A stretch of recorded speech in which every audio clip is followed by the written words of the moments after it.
Alors, Bonsoir. déjà, dans un premier temps, je remercie tous les intervenants d'être venus avec nous ce soir et puis tous les participants pour nous rejoindre.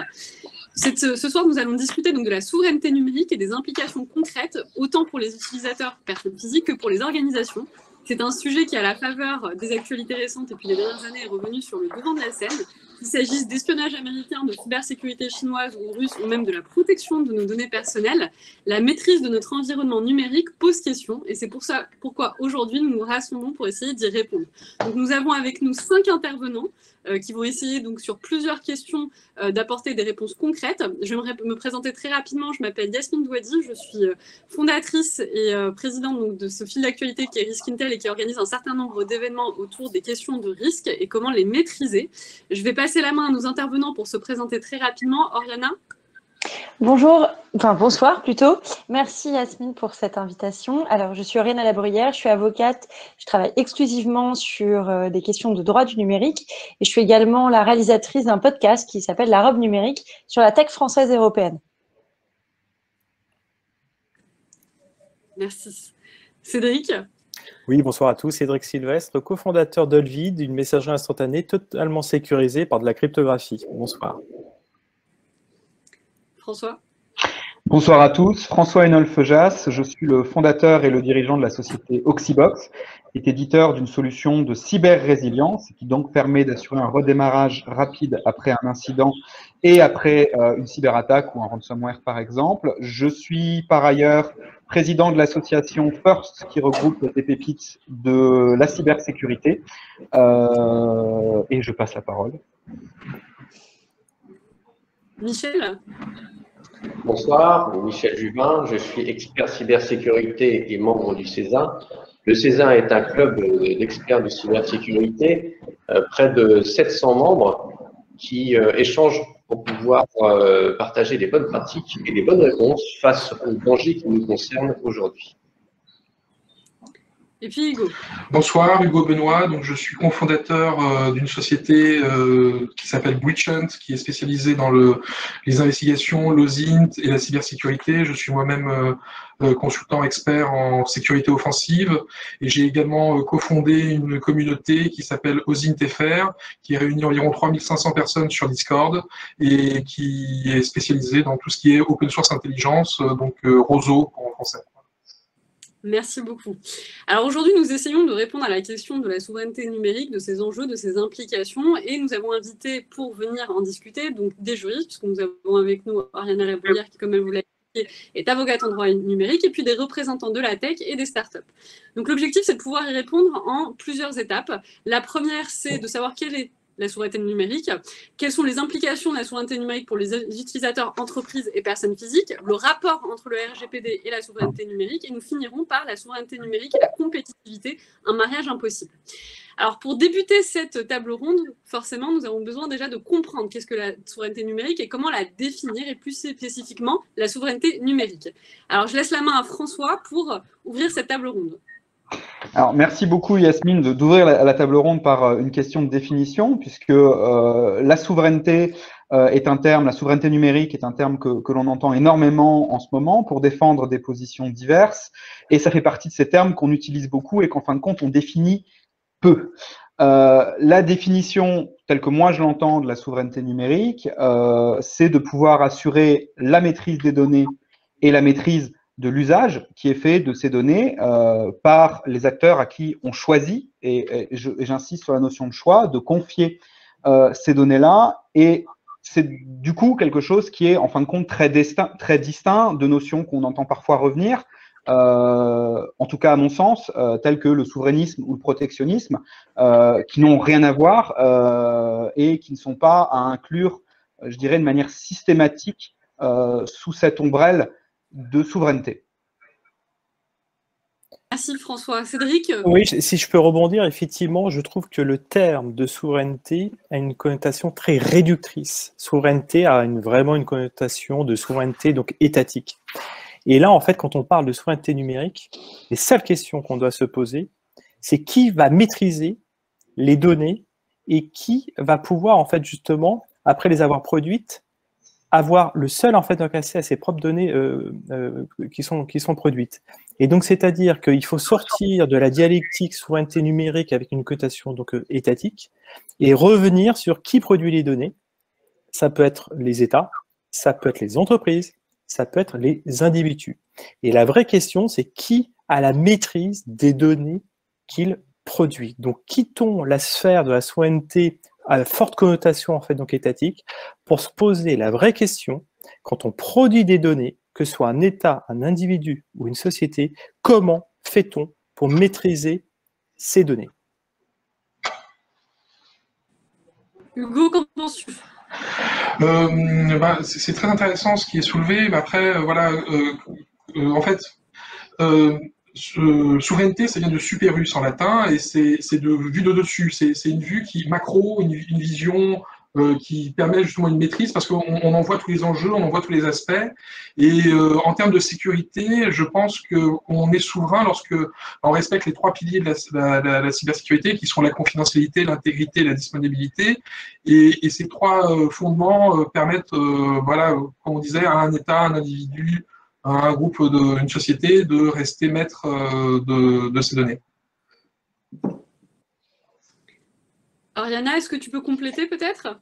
Oui, dans l'idée de la souveraineté, il y a quand même l'idée de cette indépendance, en fait. C'est pas uniquement souveraineté au sens de souverain, puissant, suprême.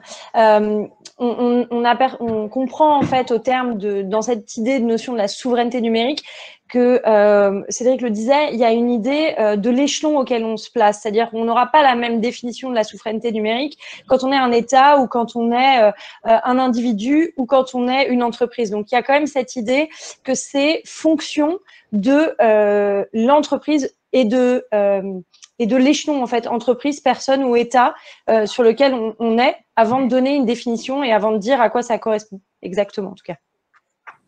Merci Oriana. Tu parles d'échelon pour la souveraineté numérique. Donc, ce qui introduit ma prochaine question. La souveraineté numérique est-elle nationale? Est-ce qu'elle est européenne?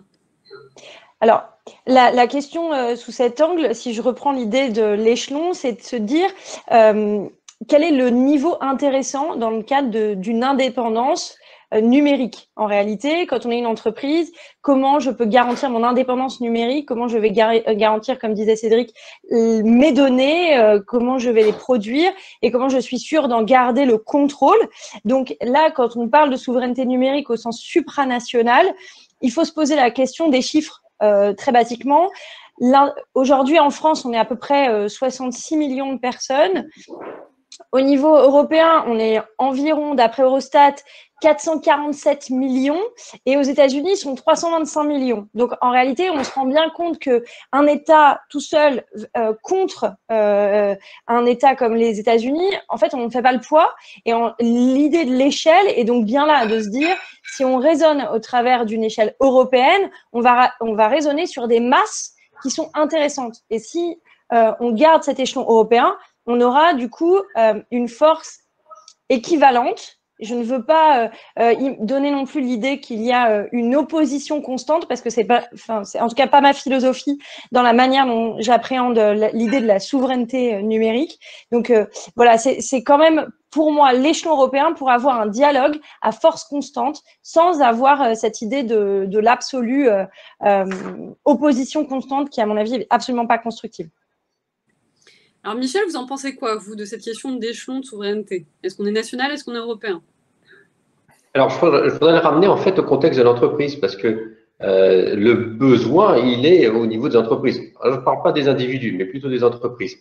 Et pour moi, ce qui est important, c'est en fonction de l'activité de l'entreprise, de son écosystème, et donc potentiellement les challenges qu'elle a à confronter, que ce soit sur l'aspect commercial ou sur l'aspect vol de propriété intellectuelle, c'est là où l'entreprise va définir le bon échelon qu'elle doit avoir. Mais c'est vrai que sur le fond, plus le marché est grand, plus la souveraineté lui permettrait d'avoir plus de potentiel de croissance, évidemment. Mais c'est vraiment au niveau de l'entreprise qu'il faut se baser. Et vous, Cédric, qu'en pensez-vous? Moi, pour être un peu provoquant, à la limite, toute la dialectique de savoir en fait quel est l'échelon national, européen, il faut savoir qu'au niveau européen, il n'y a pas vraiment de marché en fait donc européen. Quand vous êtes aux États-Unis, vous vendez un marché constitué de citoyens en fait donc américains, et si vous êtes plutôt bon, vous y arrivez. Quand vous êtes en fait français, c'est pas évident d'aller vendre à des Allemands ou à des Anglais. Le marché européen, c'est surtout une juxtaposition quand même de pays qui parfois en fait préfèrent adopter leur propre solution nationale. Et surtout en matière de cybersécurité, si vous allez dire j'ai une super solution, les serveurs sont bunkerisés sur le sol français, je suis pas sûr qu'un Allemand va être hyper en fait rassuré. Et donc c'est pour ça que je préfère qu'on prendre un autre angle de vue qui est plus la technologie. Et pour moi une technologie, ce que je dis en fait donc souvent, c'est qu'elle est complètement apatride.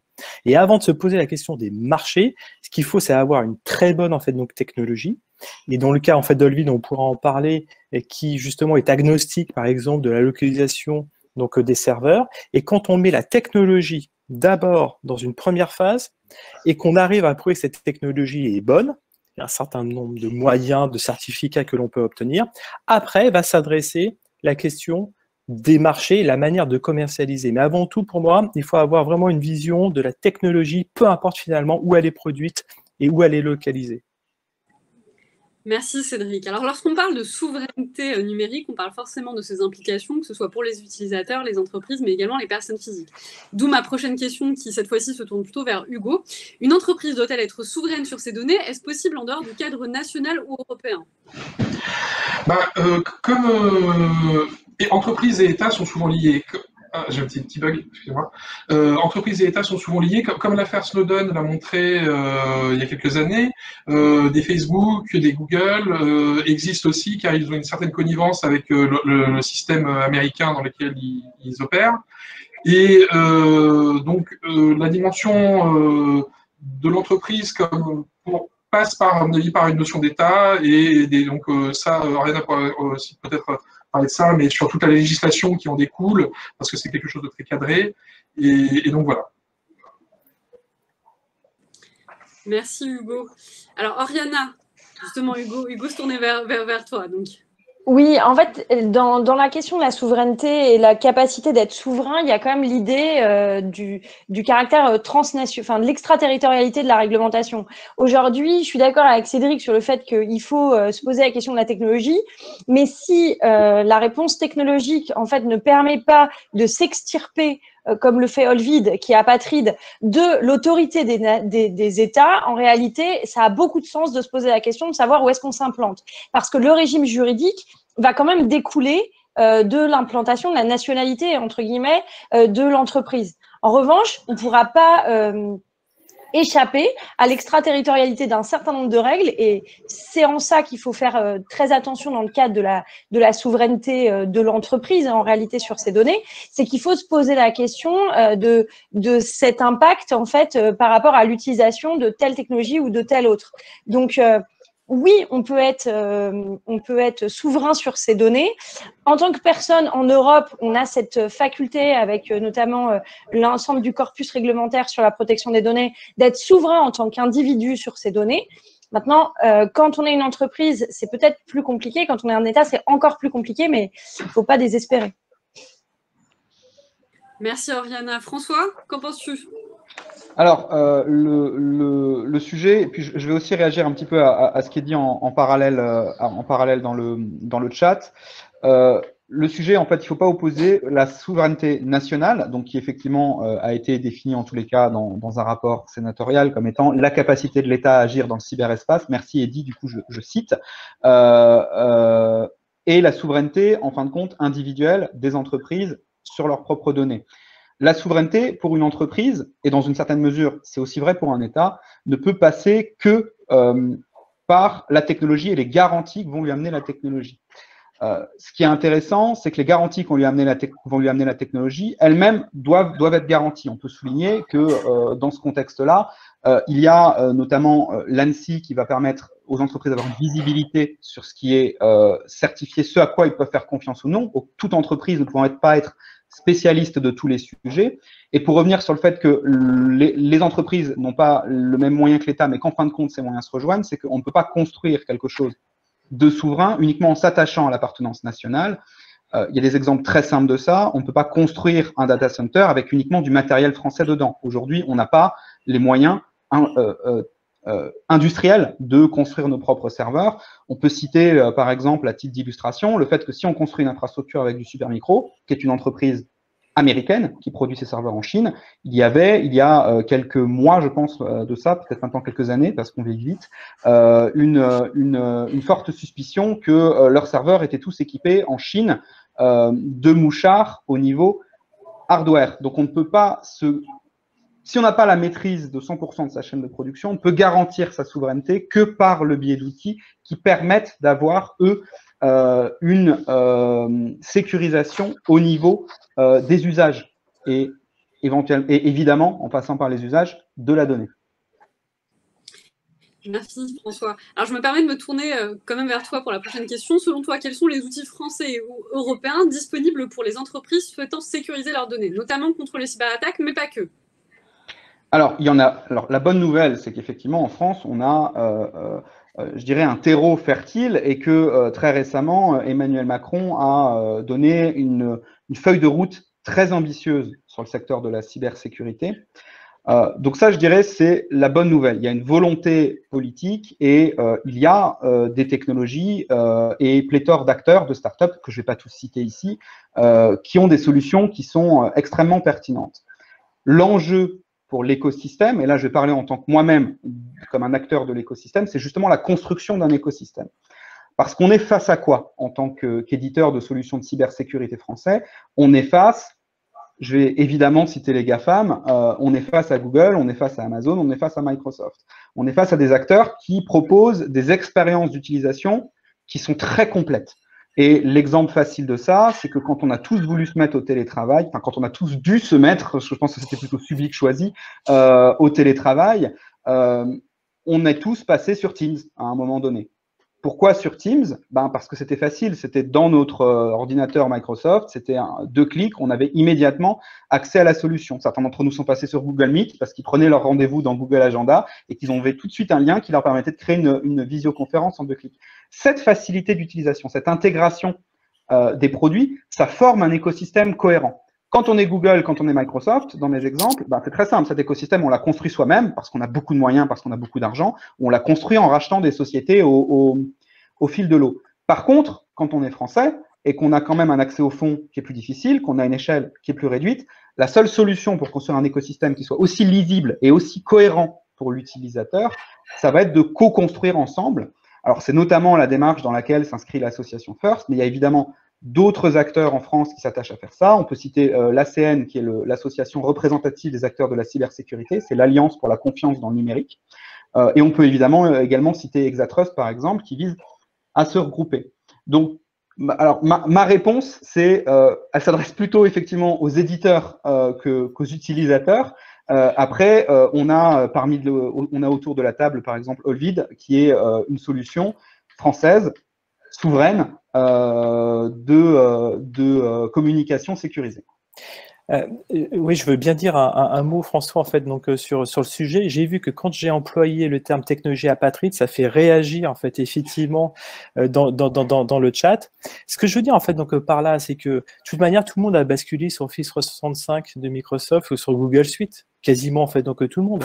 Et il faut savoir que l'intégralité, en fait, justement, des données qui sont présentes sur les serveurs, parce que, en fait, ce sont des éditeurs américains qui admettent, en fait, donc les serveurs sont accessibles directement par le gouvernement américain et par la NSA. Et c'est comme ça, en fait, que l'intégralité, donc, des données de fusion-acquisition, de propriété intellectuelle, de savoir-faire, donc d'échanges sont directement observés par l'État, en fait, donc américain.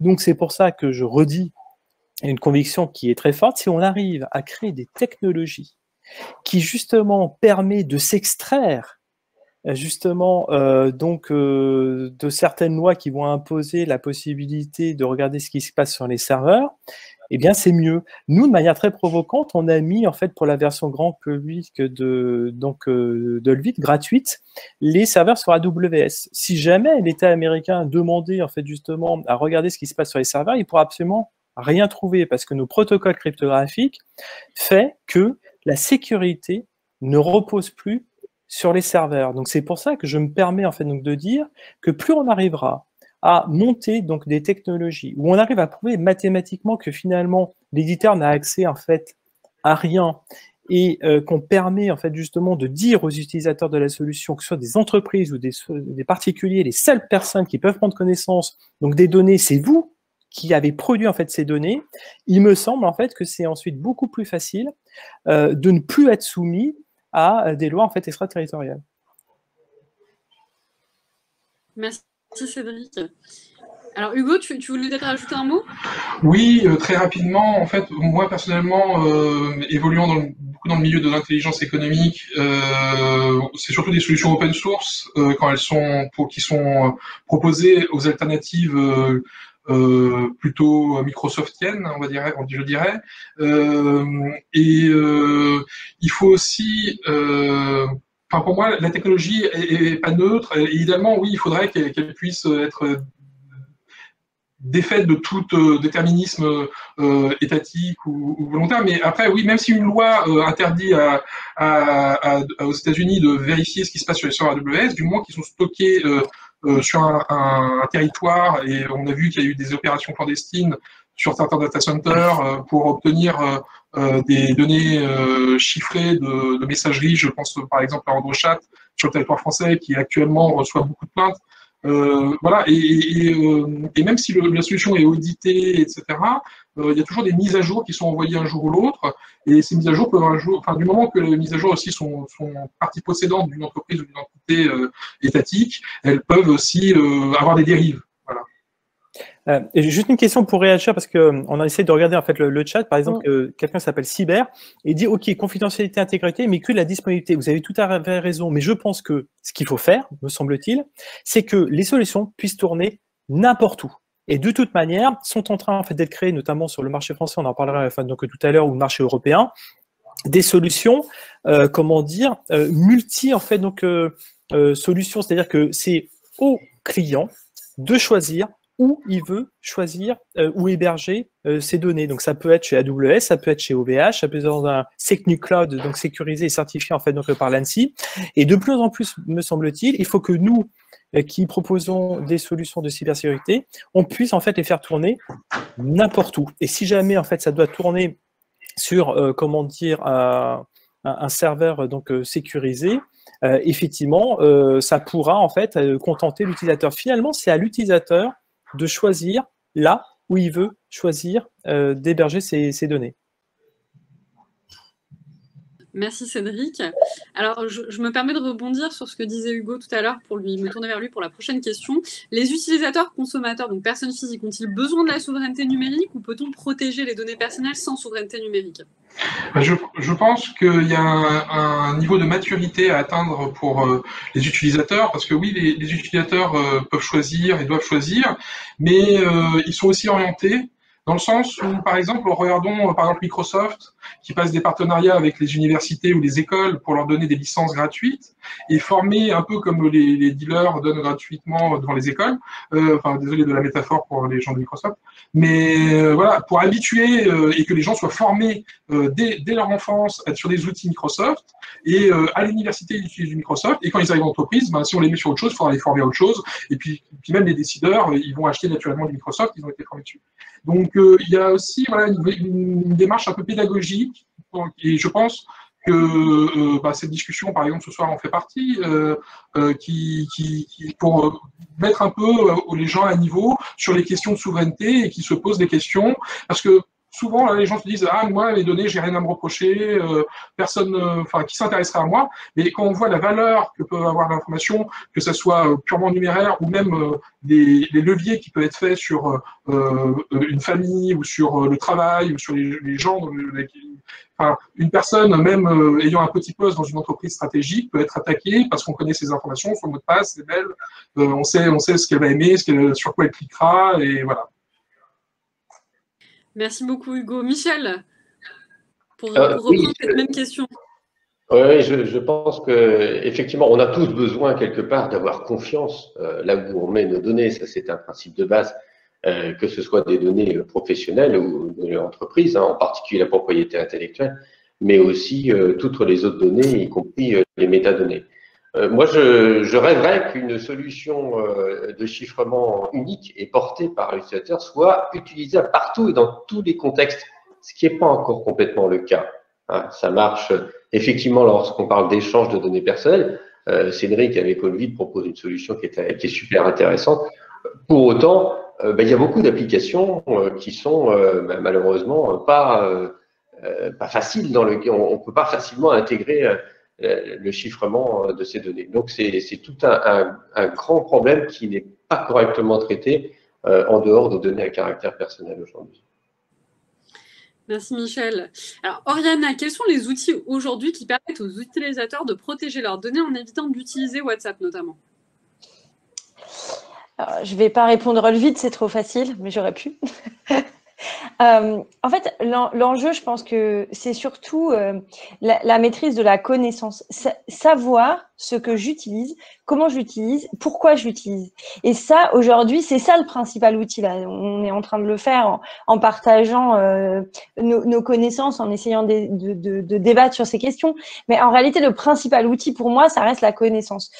Évidemment, on a des outils juridiques parce que le RGPD permet, enfin la loi informatique et liberté plus largement, permet un certain nombre de choses et on a sur la table européenne des textes qui vont également aggraver peut-être pour certains ou bien améliorer pour d'autres en fonction de quel point de vue on se place cette situation.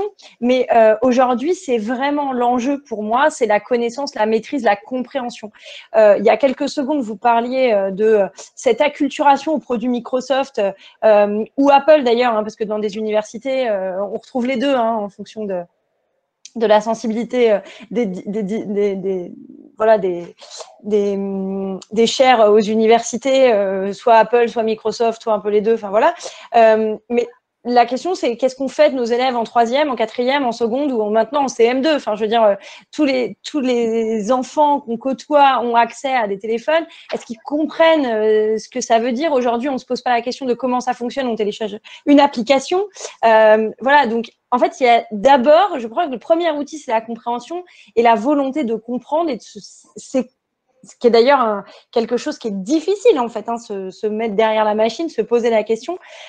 Mais pour moi, c'est quand même la première des choses. Et d'ailleurs, pour reprendre le sujet de notre débat, qui est la souveraineté numérique, je pense que la souveraineté ne passe que par la connaissance. Elle ne passe que par la compréhension. Elle ne peut pas passer par la force. C'est pas bon. On le voit là actuellement avec le Covid et la crise sanitaire. On arrive à remettre en cause même la science. Donc pour moi, c'est vraiment la connaissance qui permet de reprendre cette souveraineté et d'avoir aujourd'hui cette maîtrise de nos données. Et ensuite, si on ne veut pas passer par WhatsApp, on peut passer par d'autres outils qui sont comme Olvid pour de la messagerie, parce que voilà, il y a des gens qui vont passer par d'autres outils du marché qui sont très bien aussi. Mais posez-vous la question, juste au moins s'intéresser, aller lire sans rentrer dans le détail, mais les conditions générales, ou sinon regardez, il y a beaucoup d'articles sur les conditions générales d'utilisation, c'est riche d'enseignements. Quand vous allez juste chercher où sont mes données, là c'est fatal. Déjà, si vous n'arrivez pas à comprendre où sont vos données,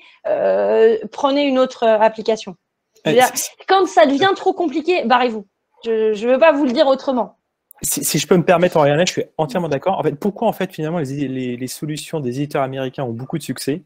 Bon, d'une part, ça a été financé par l'État américain avec de la commande publique et ils ont vraiment en fait produit des vraies solutions donc d'éditeurs. Alors que nous en France, on a des super intégrateurs, mais on n'a pas produit en fait donc des solutions. Et pourquoi ça marche aux États-Unis? Parce qu'il y a une culture du service, il y a une culture de l'utilisateur. Tout est orienté pour faciliter en fait la vie à l'utilisateur. Et ce qui manque en fait, me semble-t-il, dans les produits français, c'est l'expérience utilisateur, c'est la facilité, c'est faire en sorte que la sécurité ne se voit pas, mais que finalement on arrive à utiliser donc des solutions extrêmement en fait facilement.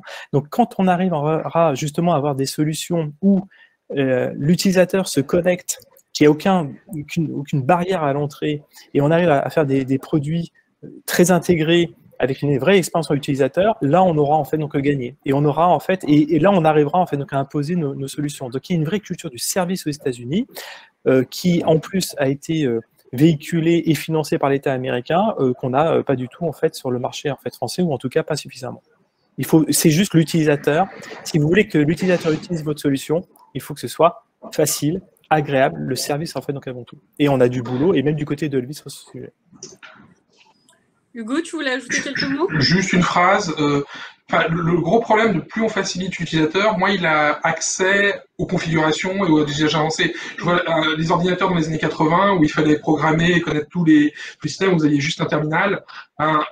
C'était très complexe, mais on avait un usage très fort sur la manipulation et de ce qui peut être fait avec les données. Alors que maintenant, on a un truc tactile, on appuie, puis ça fait 20 000 pages, ça passe sur 20 000 serveurs, ça passe 3 fois le tour du monde, et en fait, on ne voit pas ce qui se passe. Donc, mais il faut trouver le juste équilibre. Je comprends ce que la démocratisation passe aussi, voilà. C'est tout. Merci pour ces réponses. Alors, je vais reprendre la phrase d'Emmanuel Macron qui a été énoncée lors de la French Tech, donc celle qui dit « Nous avons perdu la bataille du cloud ». Et moi, ma question serait, l'a-t-on réellement perdu? Cédric, qu'en pensez-vous? Je pense pas en fait qu'on l'ait perdu. Ce qui est clair, c'est qu'on a pris beaucoup de retard. Et faire émerger une sorte d'AWS, en fait, donc Amazon, en fait, sur le marché français, ça risque d'être un petit peu compliqué. Et c'est pour ça qu'il y a on commence à faire monter, et il y a eu un partenariat entre OVH et Orange sur la création d'une offre en fait multi-fournisseurs. C'est ce que je disais en fait donc tout à l'heure. L'idée en fait c'est qu'on puisse proposer donc aux clients la possibilité de faire héberger ces données là où en fait donc il veut, et pas surtout sur un très gros acteur, mais on va mettre en place des offres, des catalogues justement de solutions, de services, d'hébergement en fait donc de données. Il y a évidemment la politique en fait peut essayer d'impulser la création en fait donc de géants, comme il y a eu le projet Gaia-X, par exemple, le projet franco-allemand de cloud européen. Mais la bataille du cloud, de toute manière, on a pris en fait beaucoup de retard, mais évidemment qu'il ne faut pas renoncer. Et c'est en mettant en avant en fait certains acteurs, et s'ils arrivent en fait donc à s'allier, à s'intégrer en fait donc un petit peu pour que là encore l'expérience utilisateur soit la plus transparente possible, c'est comme ça qu'on va y arriver, quoi. Merci Cédric. François? Alors, moi j'ai un peu appris avec cette déclaration d'Emmanuel Macron qu'il y avait une bataille du cloud, puisque je ne savais pas qu'on avait combattu. C'est une vraie question pour moi, dans la mesure où il me semble que c'est pourtant bien le même gouvernement qui a choisi Microsoft pour le Health Data Hub, sans coup férir, et sans d'ailleurs consulter aucun acteur français ou européen qui aurait été en mesure de répondre. Donc, oui, il y a une vraie question sur la concentration des infrastructures en les mains de quelques acteurs, et en l'occurrence, la concentration des infrastructures qui sont, en fin de compte, qui deviennent indispensables à Internet. Internet, au départ, c'est un réseau c'est une interconnexion de réseau, c'est quelque chose qui est par nature supposément distribué. Mais comme tous les services producteurs de contenu sont hébergés entre les mains d'une poignée d'acteurs, les GAFAM, les BATX, de dépendance d'infrastructures et donc de dépendance économique. J'ai été micro-coupé, je ne sais pas s'il faut que je me répète. Donc, il y a un vrai danger à ce niveau-là. Donc, pourquoi parler de bataille quand, encore une fois, je ne sais pas si on a combattu? On a bien eu des tentatives de cloud souverain avec le succès que l'on connaît, et je pense que c'est la première fois que la notion de souveraineté est vraiment arrivée sur le grand public, quand on a commencé à faire des publicités dans le métro avec, je crois que c'était Teddy Riner pour le cloud souverain de SFR, financé par l'État. Ça a eu le succès que l'on connaît, et en fin de compte, la fin de ça, c'est que il me semble que Orange a confié l'opération de son cloud commercialisé à Huawei. Donc j'insiste vraiment sur le fait que je ne sais pas si on a combattu quand même le gouvernement semble avoir renoncé, que la concentration est déjà effective. C'est pour ça que les solutions qui sont telles que le propose Cédric, enfin telles que le défend Olvid en tous les cas, et telles que l'illustre Olvid, des solutions qui vont se concentrer sur le fait d'être indépendant de l'infrastructure sont très intéressantes et sont capitales pour qu'on puisse construire une troisième voie au niveau européen qui nous permette d'exister dans un monde tel qu'il est. Est-ce qu'on a intérêt à faire émerger en Europe des infrastructures, des concurrents d'Amazon à la bonne échelle? En tous les cas, il me semble qu'on essaye. OVH est un exemple de ça. OVH a fait certifier son cloud en Secnum Cloud, donc a vraiment une vocation à sortir de cette image de low cost qu'il a peut-être, même si l'actualité récente ne joue pas forcément à ce niveau-là en sa faveur, mais il faut saluer les efforts des uns et des autres. Et certes, il n'y a pas aujourd'hui d'accompagnement par la commande publique de l'État, par exemple, d'un acteur comme OVH, qui n'a pas été sollicité pour le Data Hub. Et où, en fin de compte, c'est une occasion manquée, justement, de faire valoir ce qu'on peut faire et la capacité qu'on a à construire en France et en Europe. Cédric? Ouais, si je peux me permettre, parce que je vois beaucoup de choses passer en fait, donc, dans le chat, méfiez-vous de tous les buzzwords. La blockchain. La blockchain, c'est très simple. S'il y a plus de 50%, comment dire, je sais pas, d'un État, par exemple chinois, qui prend possession en fait, donc, des nœuds, il peut faire en fait ce qu'il veut. Donc, se dire que vous avez des États et puis de l'autre côté vous avez en fait la blockchain, vous savez en fait que les États peuvent tout à fait prendre la majorité en fait de la maîtrise de la blockchain et aller en fait valider dans les registres en fait donc de chaque de chaque ordinateur ce qu'ils souhaitent. Donc, méfiez-vous en fait de la comment dire, de la sécurité qui est décentralisée, où on peut penser que comme il y a une blockchain, tout le monde en fait va participer et valider en fait ce que fait donc tout le monde. Il y a des États qui peuvent prendre possession de la blockchain. Deuxième élément, les chiffrements de bout en bout, c'est du marketing, tout le monde sait le faire. La vraie question, c'est qui distribue les clés de chiffrement. Qui distribue les clés de chiffrement? Vous pouvez avoir une super conversation avec une personne dont on vous a donné un numéro de téléphone, donc c'est hyper sécurisé, mais vous n'avez aucune garantie sur l'identité de la personne avec laquelle vous correspondez. Un serveur, par exemple WhatsApp, vous a juste poussé un numéro de téléphone. Donc faites très attention, je pense que le nerf de la guerre, dans la cybersécurité et dans l'Internet, c'est l'identité des personnes avec lesquelles vous correspondez. Vous ne savez jamais si vous avez la certitude de vous adresser à la bonne personne. Donc, il faut vraiment travailler sur des solutions où les gens peuvent s'authentifier, c'est-à-dire prouver leur identité. Après, on pourra parler de souveraineté, en fait, etc. Mais si je reviens au niveau de l'entreprise ou des individus, ce qui est très important quand on fait, en fait, justement, de la cybersécurité, c'est l'authentification, en fait, donc, des personnes. Hugo?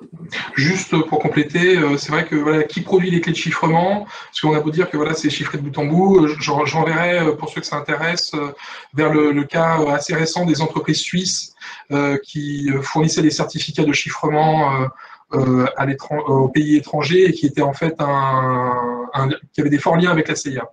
Voilà, c'est très documenté, vous pouvez trouver ça. Merci Hugo. Alors, on va passer sur la partie RGPD, et notamment le rapport entre le RGPD et la souveraineté numérique. Pour cette première question, on va se tourner vers François. Le RGPD est-il un outil visant à créer une souveraineté européenne sur les données personnelles?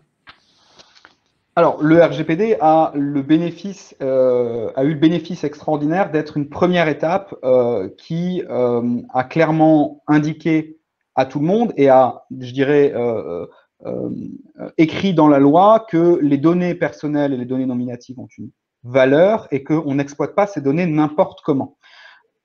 Donc ça a effectivement fait une première étape qui a été peut-être d'aplanir le terrain de jeu et que les acteurs qui veulent entrer aujourd'hui sur le marché européen et manipuler de la donnée nominative ont tous un set de règles qui est unique et comme cette législation est de niveau européen, on a les moyens, je dirais, de la défendre, d'autant plus facilement que ce n'est pas la législation d'un seul État. On peut citer, à titre d'exemple, une tentative, et il me semble que c'est effectif maintenant, Facebook, par exemple, en Australie, interdit le partage d'articles de presse sur sa plateforme parce qu'elle n'a pas obtenu gain de cause sur une législation récente. Étant donné qu'on est au niveau européen, on était trop fort, je dirais, pour être complètement ignoré ou complètement blacklisté d'une partie des services des GAFAM. Après, je dirais tout de même, pour tempérer un petit peu, on se souvient que certains d'entre nous peut-être se souviendront que Google avait tenté une manœuvre à peu près similaire et au niveau européen sur les articles de presse, qui est resté, il me semble, relativement lettre morte. C'est une posture, ça n'a pas vocation à rester comme ça de manière permanente, puisqu'il faut se rappeler que malgré tout leur pouvoir, les GAFAM sont des entreprises, ce qui les intéresse, c'est de récupérer le maximum de données afin d'obtenir le maximum d'argent. Donc si effectivement l'Australie ne change pas sa politique, il y a fort à parier que Facebook reviendra de son côté sur sa décision qui vise à faire pression et à faire poids sur le gouvernement australien. Voilà pour mes premiers mots sur le RGPD. Cédric? Ouais, le RGPD, donc moi la première réaction que j'ai eue, encore en fait une législation, en fait encore une réglementation, et allez, on en rajoute en fait donc une couche. N'empêche que ça a été en fait donc un super moyen pour une évangélisation, ponctuelles. Tiens, j'ai des données, il faut quand même en fait ne pas les exploiter, il faut faire très attention en fait aux données personnelles. Donc ça a permis ponctuellement de prendre en fait conscience massivement qu'il faut respecter les données personnelles. Donc ça a été super. Attention quand même à la dérive. Quand on est en train en fait donc d'être compliant en fait donc RGPD, souvent les entreprises se sont en fait se sont en fait concentrées sur le fait de remplir en fait des tableaux Excel. Donc des registres, dire voilà les données personnelles que je récolte, voilà comment elles sont protégées, etc. Et finalement, le RGPD peut tomber dans un travers qui est en gros une démarche ISO. Donc, et les gens en fait vont remplir leur tableau en fait Excel sans vraiment en fait se savoir s'ils ont les bons outils pour vraiment en fait sécuriser donc les données de leurs propres clients ou donc de l'entreprise. Donc RGPD, oui, ponctuellement, c'est très bien. Et ça permet en fait justement d'avoir à l'échelle donc de l'Europe une vraie prise de conscience. Et en plus de ça, c'est quelque chose qui peut aussi faire réfléchir les autres États comme les États-Unis en fait, parce que nous on peut imposer le respect de données personnelles. Donc ça c'est très bien. Mais attention en fait aux co-dérives. Je trouve que le RGPD a consommé beaucoup de jus de cerveau. Donc dans les entreprises, et parfois on fait un peu trop de RGPD et on ne se pose pas encore suffisamment la question sur mais a-t-on vraiment les bons outils pour protéger les données personnelles? Le RGPD, c'est pas qu'un tableau Excel à remplir. Je peux être que d'accord avec Cédric, c'est pas qu'un tableau Excel à remplir, mais surtout il faudrait pas tomber dans le travers qui consisterait à dire le RGPD c'est une succession de production de contenu de style procédure, charte, fiche traitement. Il faut vraiment prendre le RGPD dans sa globalité, dans l'objectif qu'il a, c'est-à-dire vraiment l'amélioration du traitement de la donnée à caractère personnel, la conscience, la rationalisation de ce traitement, et il faut prendre ça dans sa continuité, c'est-à-dire que la conformité, c'est pas un instant T, c'est vraiment quelque chose au quotidien. Donc, si on vit le RGPD comme un élément de la checklist du bon dirigeant, hop, j'ai checké, c'est terminé, j'ai fait mes procédures, c'est bon, j'ai mes docs, et ben là, c'est la catastrophe. Et c'est notamment ce qu'on voit aujourd'hui dans les décisions de la CNIL, dans les sanctions, c'est que en fait, il y a un écart criant entre ce qui est déclaré dans les documents et ce qui est en réalité vécu au quotidien dans l'entreprise. Et en fait, on s'est simplement, entre guillemets, acheté un label, en tout cas un petit tampon RGPD, et on se dit, bon, bah c'est bon, je ne sais quel consultant, je ne sais quel avocat ou quelle entreprise m'a donné cette déclaration de conformité que j'ai payé un certain prix, et donc c'est bon, c'est gagné. En réalité, pas du tout. Et aujourd'hui, on a des sanctions de l'autorité de contrôle qui arrivent sur cet écart entre ce qui est en théorie déclaré et la réalité. Donc, vraiment attention sur ce point. Le RGPD, c'est pas uniquement une succession de documentation. D'ailleurs, quand on le vit comme ça, c'est vraiment pas drôle. Alors, je m'excuse, je ne sais pas si vous m'entendez, parce que moi, je n'entends plus rien. On t'entend. Vous m'entendez, donc le problème vient de moi. Ok. Alors, ce que je propose, c'est, si on est toujours sur la même... Il y avait une question de... Il y avait Michel qui voulait prendre la parole. Et de revenir. Je vais juste ajouter un petit mot, Yasmine. Il y a deux points pour compléter ce qu'a dit Cédric, qui est très intéressant. C'est, premièrement, la sensibilisation du management, parce que ça, c'est un très bon point. On reprochait effectivement le management d'être un peu distant et de dire, bah, tant que ça ne nous est pas arrivé, hein, tout va bien. Donc, la sensibilisation du management. Et le deuxième, je rappelle que dans la première étape du RGPD, hein, hormis le Privacy Impact Assessment de PEDIA, c'est la cartographie. Et là, enfin, on découvre toutes les données d'entreprise, et là, on prend conscience que les données ont de la valeur et qu'il faut les protéger. Tu as tout à fait raison. Le guide qui est sorti et qui a été établi par l'ANSSI, l'Agence nationale de la sécurité des systèmes d'information, sur le guide en fait pour protéger les TPME. Le premier point, c'est la cartographie, c'est-à-dire, tiens, qu'est-ce que j'ai en fait donc comme outil, qu'est-ce que j'ai en fait les serveurs, les accès en fait donc à Internet. C'est d'abord juste cartographier, et c'est vrai que le RGPD permet en fait donc de faire ça. Tout à fait. Alors, du coup, je m'excuse, j'ai eu un petit moment où ça a coupé, donc je ne vous entendais plus. J'imagine qu'on a déjà fini donc la question autour du RGPD, notamment donc de la souveraineté numérique et des données personnelles. Donc, on va passer à la question suivante, à moins qu'Oriana ait eu l'occasion d'y répondre. Oui, j'ai répondu. Moi, je peux tenir 1h30 sur le sujet, donc je te propose de passer. On refera une table ronde juste avec cette question alors. Alors, le RGPD est-il un frein au développement de l'écosystème tech, notamment en restreignant l'accès, l'utilisation et la conservation des données personnelles. Et là, je vais me tourner plutôt vers François pour y répondre en premier lieu. Alors, je vais parler de l'écosystème tech depuis ma fenêtre. Au contraire, le RGPD a été un accélérateur effectivement de l'écosystème pour une raison simple, et je l'évoquais tout à l'heure, c'est qu'il y a une prise de conscience. Il y a une prise de conscience vis-à-vis des acteurs qui exploitaient la donnée, mais il y a aussi une prise de conscience vis-à-vis des utilisateurs. C'est-à-dire que tout d'un coup, arrive un sujet sur lequel chaque chef d'entreprise a dû réfléchir, a dû remplir au moins un tableau Excel, même si Cédric et Aurena l'ont dit, ça ne suffit pas, mais chacun a dû le faire. Et du coup, se pose la question pour tout chef d'entreprise de où vont ces données, les données de son entreprise, où vont les données nominatives qu'il traite, a-t-il des sous-traitants qu'il doit consulter? Et donc, il y a un niveau de vigilance qui s'est créé justement autour de cette question de la sécurité, de la confidentialité de la donnée, et qui n'existait pas forcément avant. À titre d'exemple, Oxybox, donc, qui est une solution qui n'a en soi rien à voir avec le RGPD, puisque c'est une solution de protection des données, au sens des données informatiques et des systèmes, pour pouvoir redémarrer après une cyberattaque. Et on a 1 millier environ de clients en TPE, PME, et ils nous ont quasiment tous posé la question, alors ça a tendance à disparaître, mais quasiment tous nous ont posé la question de « êtes-vous en conformité avec le RGPD ?» Donc, évidemment, la réponse est oui, puisqu'il est toujours assez sibyllin qu'un client nous demande si on est en conformité avec la loi, puisque évidemment la réponse est toujours oui. Mais ça a vraiment commencé, forcer les entreprises à réfléchir quelles données elles exploitaient, quelles données elles manipulaient et où leurs propres données allaient se retrouver. Je ne suis pas sûr que ça ait le même rôle chez les utilisateurs en tant que particuliers, mais en tous les cas, auprès des chefs d'entreprise, il y a aujourd'hui une vraie sensibilité qui est créée et qui va dans le bon sens. Je ne dis pas que c'est parfait, mais en revanche, c'est bien un bon début sur la question de où va la donnée et qui l'exploite. Ben, si je peux me permettre, effectivement, parce que le lien, c'est entre le RGPD et la souveraineté en fait numérique.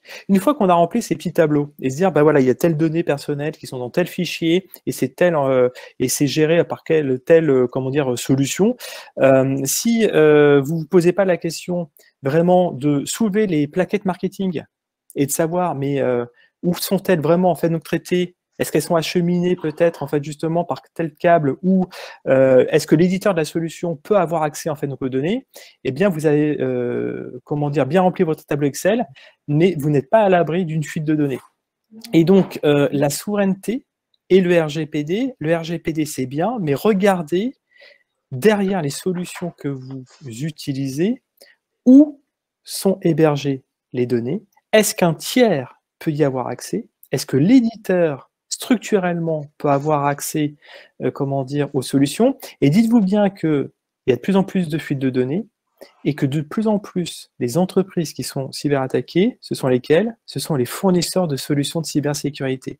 Évidemment, quand vous faites la cybersécurité et que, imaginons que vous avez votre serveur qui va détenir des clés de chiffrement ou des éléments, en fait, vous faites de la cybersécurité, on peut imaginer qu'ils sont très confidentiels, et bien de plus en plus, les éditeurs de solutions cybersécurité vont être attaqués parce que, évidemment, on peut imaginer pour un attaquant qu'il y a quelque chose, en fait, à aller récupérer sur les serveurs de l'éditeur. Donc, le lien entre la RGPD et la souveraineté numérique, regardez toujours les outils, soulevez le capot, demandez, en fait, à des consultants, à des experts de regarder où sont vraiment stockées, mais vraiment physiquement, les données et qui peut y avoir accès. Alors, si je peux rajouter un point là-dessus, justement, on parlait de cartographie avec le RGPD. La question du tiers, c'est aussi la question de son propre positionnement. Et quand on disait tout à l'heure qu'il ne faut pas vivre le RGPD juste comme la production de la documentation et basta, c'est qu'aujourd'hui, moi, je vois dans des contrats où des entreprises ont accepté tel positionnement ou tel autre, ou ne se sont même pas posé la question, et quand la faille de sécurité arrive, ce qui est quand même monnaie courante, eh bien là, c'est la catastrophe, et la première chose qu'on fait, c'est au fait, on est dans quel régime? Parce que c'est quoi notre qualité?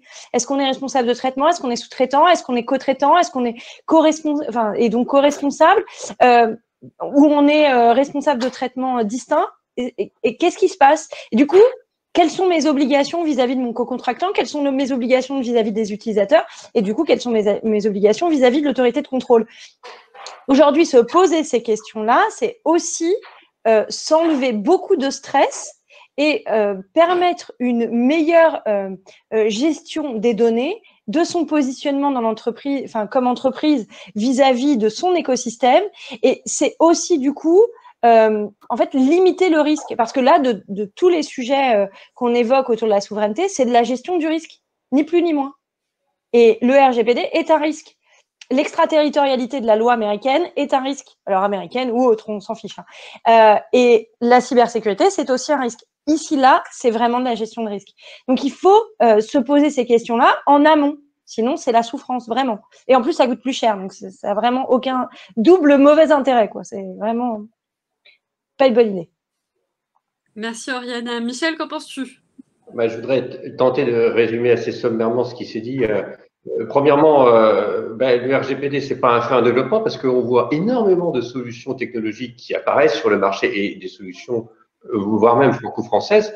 Et donc le RGPD est arrivé et c'est pas du tout un frein. Au contraire, ça a peut-être permis de justement faire donner un peu d'image ou de lumière sur ces nouvelles sociétés françaises de technologie.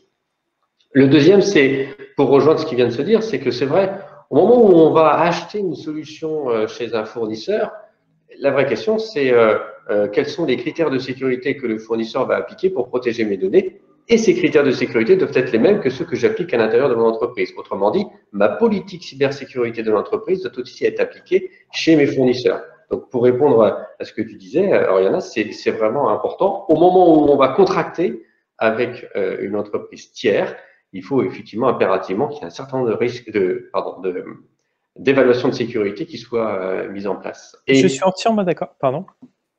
Et en même temps, on le fait ce avant de contracter avec le fournisseur et on attache ces réponses en appendix du contrat pour être certain que ça puisse être monitoré au fil du temps. Je suis entièrement d'accord, donc c'est très important de vérifier en fait vers qui je peux me retourner si jamais en fait donc j'ai un problème, question de responsabilité. Mais j'allais vous dire, une fois en fait que vous avez une fuite de données, que toutes vos données en fait sont dans la nature, vous pouvez en fait essayer de vous retourner contre le responsable par exemple en fait donc de la solution, c'est trop tard. Et c'est encore une fois pour ça que je reviens en fait sur des fondamentaux. Si on arrive à faire des technologies où on arrive à prouver que l'éditeur lui-même ne peut pas avoir accès aux données, ça c'est très bien. Et ça s'inscrit dans un mouvement qui s'appelle le Zero Trust, où de plus en plus, on va demander aux clients de ne plus faire confiance en fait donc à l'éditeur. Au moins, si l'éditeur se fait cyberattaquer, eh bien en fait, il n'y a pas de fuite de données en fait qui seront donc possibles.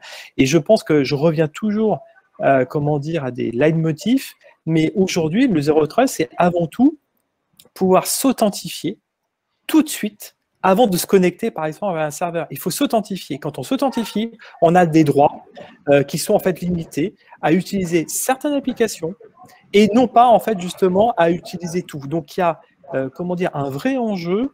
On peut certes en fait regarder en fait vers qui je peux me retourner si j'ai en fait donc un problème, très bien, mais avant tout regarder toujours ce que l'éditeur en fait de la solution peut vous proposer techniquement pour faire en sorte que s'il y a une fuite de données, eh bien, vous serez dans des logiques en fait de vous retourner contre le responsable, mais c'est trop tard. Bien souvent, le mal est fait et votre entreprise en fait donc est par terre s'il y a eu des fuites de données en fait qui mettent à mal votre activité économique.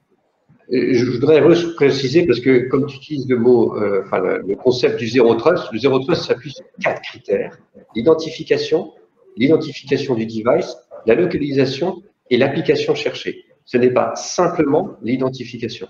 N'oublions pas ça, c'est extrêmement important.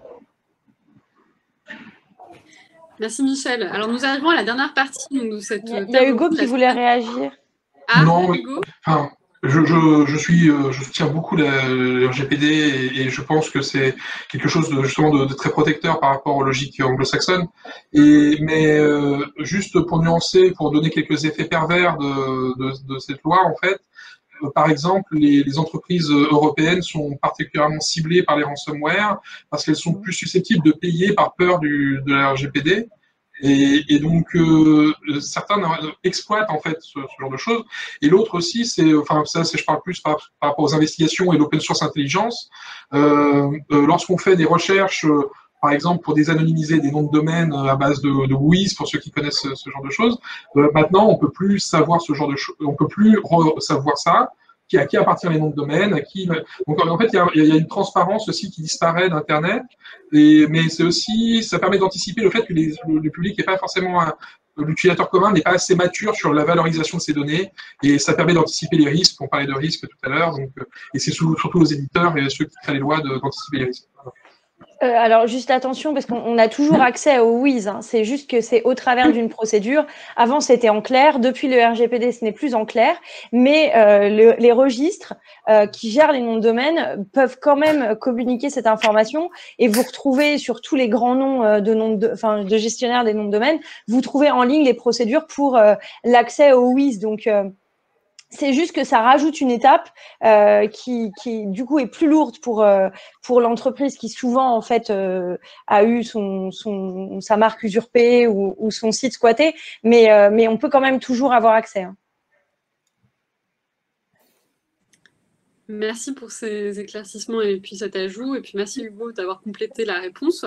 Alors on arrive à la dernière partie de cette table ronde qui est la souveraineté numérique et la compétitivité, un mariage impossible. Et cette première question donc, se dirige vers Cédric. Le protectionnisme est-il un outil viable pour conserver les pépites de la tech ou mieux vaut accompagner les acteurs en créant un écosystème favorable ? Bon, je pense que Oriana en fait en parlera mieux que moi parce que de toute façon le protectionnisme on n'a pas le droit d'en faire voilà, donc après on peut faire la politique, on peut dire acheter en fait donc français, mais en fait donc honnêtement aller dire on est français donc on est super bon donc vous allez en fait donc acheter et puis surtout n'utilisez pas des solutions en fait donc américaines, je trouve que c'est complètement donc une mauvaise approche. Pour moi en fait ce qui est là encore hein, c'est toujours en fait donc l'idée.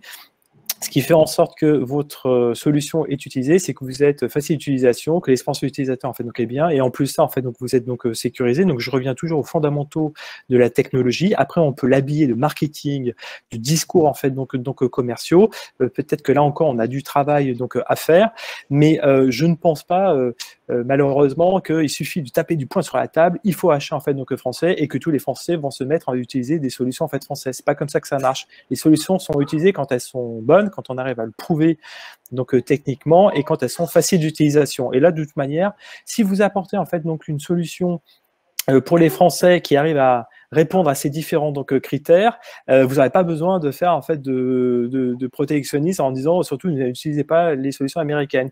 Les gens font ce qu'ils veulent. Les entreprises en fait donc aussi. Et regardez, même l'État français de toute manière utilise Microsoft. Donc, vous voyez, il n'arrive même pas en fait donc à l'imposer à ses propres ministères. Oui, alors. François Oriana ou François allez, Oriana. Non, François, vas-y, François. Je conclurai, c'est pas grave. Non, alors, je voulais réagir, effectivement, quand j'entends parler de protectionnisme pour défendre la souveraineté, mais quel renoncement, en fait. Est-ce que les solutions françaises sont tellement mauvaises que la seule solution pour qu'elles soient achetées, c'est de contraindre les utilisateurs à les acheter en empêchant la concurrence? Cette approche-là, elle est dramatique et en plus, elle serait réellement dramatique si effectivement les solutions françaises sont inférieures si on les imposait, puisqu'on perdrait d'autant en compétitivité économique si on se contraignait à utiliser des solutions inférieures. De manière plus large, vraiment la priorité, c'est que oui, on peut être accompagné par l'État sans que ça soit du protectionnisme. Et d'ailleurs, je sais qu'il y a d'autres questions qui vont arriver sur ce sujet-là. L'État, effectivement, doit encourager l'émergence de l'écosystème, mais ça ne peut pas se faire par des mesures contraignantes qui seraient vraiment mortifères, aussi bien pour les utilisateurs que pour les éditeurs eux-mêmes. Nous couper du monde et ne pas avoir cette capacité à effectivement être d'abord sur l'usage comme peuvent être construites les solutions. On parlait d'ailleurs tout à l'heure de cloud souverain, enfin je parlais de cloud souverain tout à l'heure en reprenant les exemples de CloudWatt et de Numergy. Ça l'illustre parfaitement. On s'est dit il faut avoir un cloud souverain et l'État a construit avec des éditeurs un cloud souverain au mépris, en fin de compte, des demandes du marché. Et ça illustre en fait l'incapacité qu'on peut avoir à agir quand on raisonne à cet échelon-là. Il faut absolument qu'on puisse partir de l'usage, et pour partir de l'usage, il faut qu'on soit au contact des marchés, qu'on ne soit pas isolé d'aucune manière, parce qu'être sur un marché protégé, d'une certaine manière, c'est être isolé de l'usage qui permettra une adoption massive. Merci François. Oriana ? Oui, alors effectivement, le protectionnisme, il y a cette idée d'isolement. Et alors, pour rappel, comme nous avons, je considère, la chance de vivre dans l'Union européenne, il faut rappeler que nous sommes sur un principe de libre circulation au sein du marché intérieur et que donc, une fois que les solutions, les biens, les services, les personnes sont rentrées sur ce marché intérieur, elles sont libres d'y circuler. Donc, effectivement, il est absolument interdit sur la base du droit européen de faire des réglementations qui auraient pour objectif ce protectionnisme, en tout cas d'un point de vue juridique. Après, libre aux politiques de dire acheter telle nationalité ou telle autre, bien qu'ils engageraient la responsabilité de l'État s'ils le faisaient beaucoup trop. Donc, attention à ça. Et effectivement, je voudrais revenir sur ce que disait François. L'idée du protectionnisme, c'est la pire des idées pour protéger notre économie et les entreprises de notre sol. Pourquoi ? Parce que, comme je le rappelais tout à l'heure, en France, en tout cas, on n'est que 66 millions. En Europe, 447 millions environ. C'est quand même pas beaucoup face au reste de la planète. Donc, il vaudrait mieux essayer de porter nos entreprises au niveau universel, ou en tout cas planétaire, si on peut, au-delà des étoiles.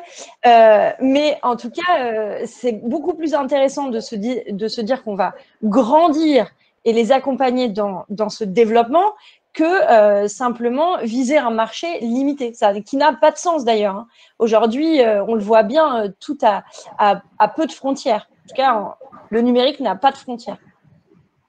Mais après, la question, effectivement, comment accompagner les acteurs en créant un écosystème favorable, là, l'État peut faire quelque chose. Il peut, en fait, justement, s'il y a des solutions qui sont certifiées par l'ANSSI, et ben, il peut se dire, bon, bah, c'est certifié en fait par l'ANSSI, qui est une autorité qui permet en fait donc de dire avec un coup de tampon, ben, écoutez, cette solution en fait donc elle est sécurisée, et il peut en fait donc alors, pas recommander, l'ANSSI ne peut pas recommander des solutions, mais en tout cas, ce serait pas mal que les acteurs en fait donc publics puissent en fait se dire, ben, il y a un temps pour l'ANSSI, ben, là c'est intéressant. C'est intéressant parfois, pour contourner ces questions de protectionnisme, se dire que dans certaines en fait, donc, pratiques, il faut des référentiels, et les référentiels, ça peut donner lieu à une labellisation ou à une certification, et là, pour le coup, ils pourraient regarder, bon ben voilà, dans l'écosystème, il y a un certain nombre de solutions qui sont en fait certifiées par l'ANSSI, donc c'est déjà pas mal pour répondre à un marché public de regarder déjà celles qui sont en fait certifiées. Et d'un autre côté, on parle en fait là beaucoup du public, mais il y a aussi certains patrons français, parce que vous savez bien les liens qui entre les ministères ou les grands patrons de l'industrie ou des grandes entreprises en fait donc françaises, ils peuvent en fait jouer cette carte-là en disant bah voilà ce que l'ANSSI en fait donc a certifié. Bah oui, on peut donner en fait donc un peu une prime dans la notation quand on répond en fait donc à un marché. Et bien sur la prime technologie, c'est parfois difficile d'aller quantifier si la solution est vraiment en fait sécurisée.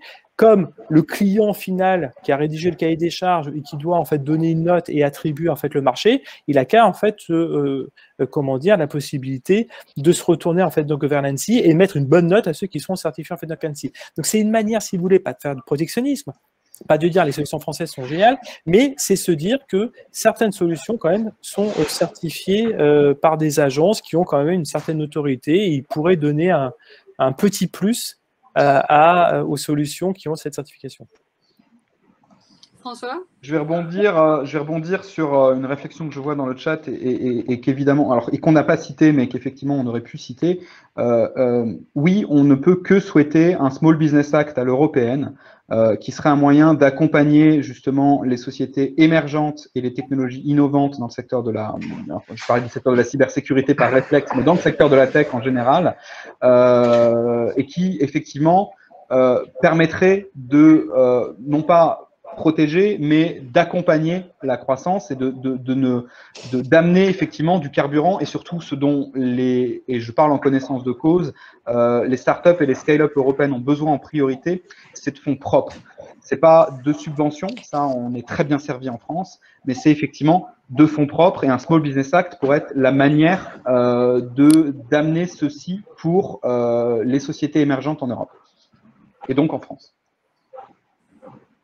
Merci François.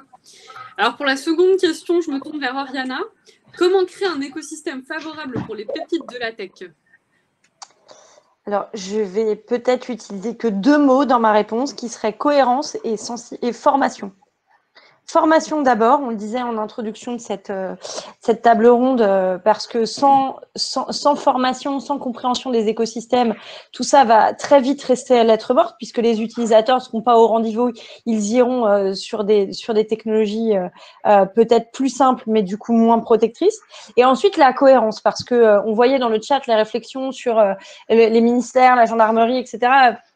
Effectivement, pour moi, il y a l'immense nécessité d'avoir une cohérence dans les politiques, dans les investissements et dans finalement le fait de montrer l'exemple quand on est un politique. Alors là, je vais prendre une seconde d'une casquette d'élu puisque je suis élue dans une communauté de communes.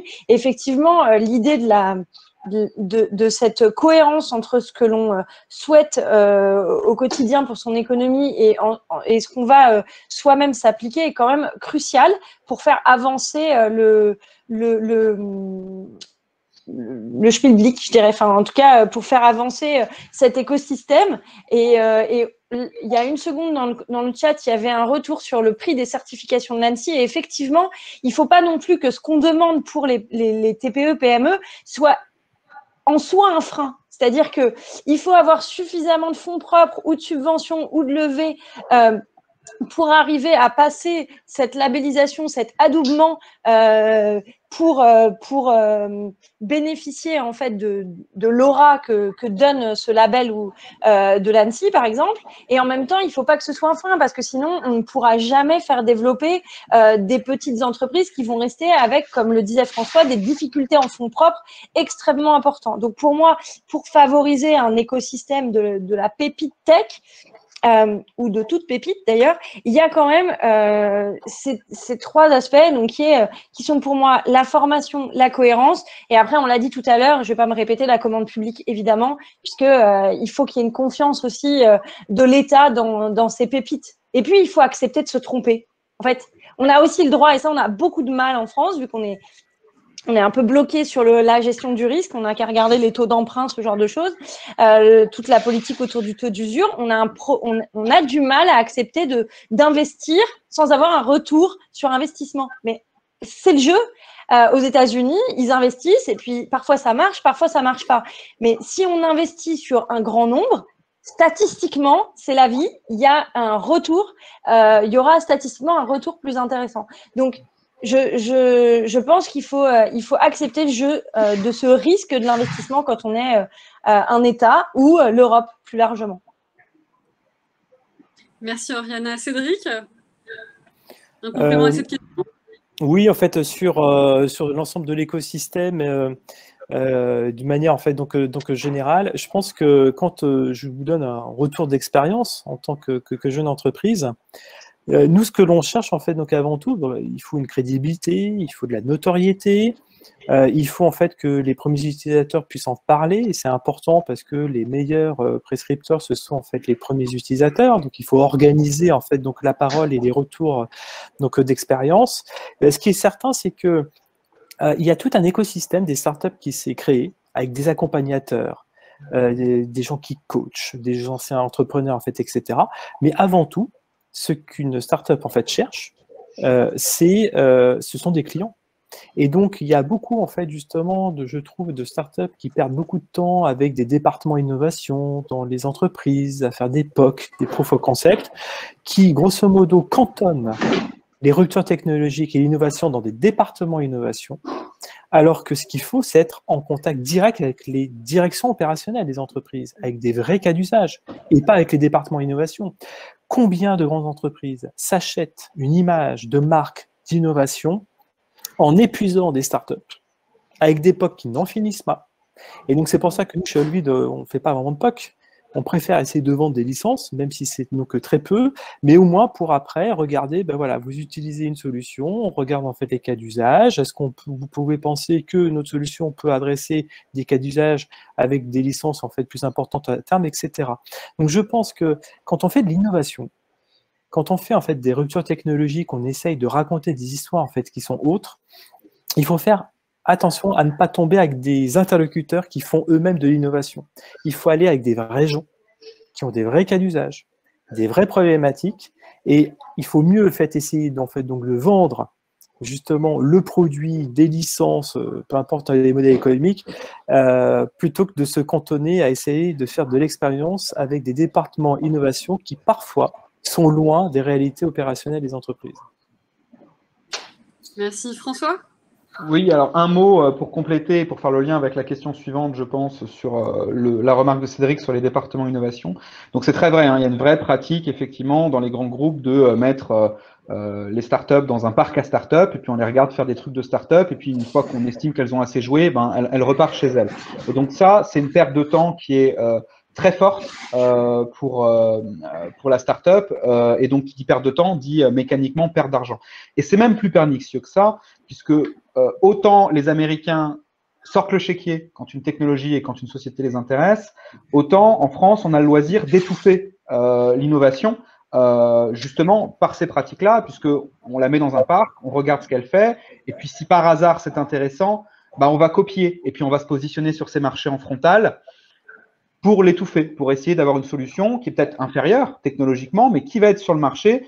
Et comme on a en France, je fais le pont également avec Oriana, une forte aversion du risque, on a aussi une forte aversion du risque lors de l'achat. On préfère toujours choisir une société qui est établie depuis 10, 15, 20, 30, 50 ans, 100 ans que la petite start-up qui commence, qui a peut-être que 4 ou 5 ans d'expérience, et même si elle est certifiée par l'ANSSI, même si elle a quelques clients, quelques premiers clients prestigieux, elle reste fragile. Et donc, il y a possibilité d'éviter qu'elle émerge, et donc d'éviter la concurrence, et donc d'éviter de devoir sortir le chéquier un peu plus tard.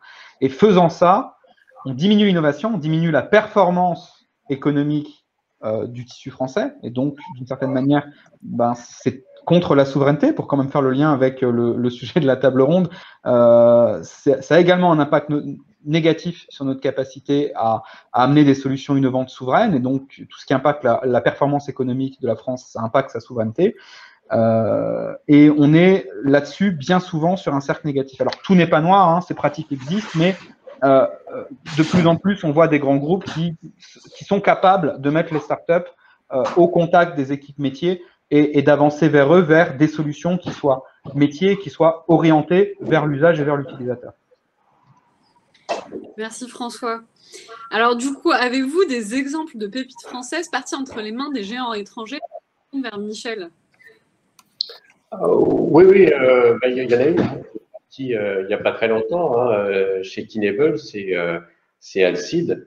Mais c'est vrai qu'on peut toujours se poser la question si le modèle de développement de start-up qui marchait pourtant plutôt bien devait s'appuyer sur un acteur américain.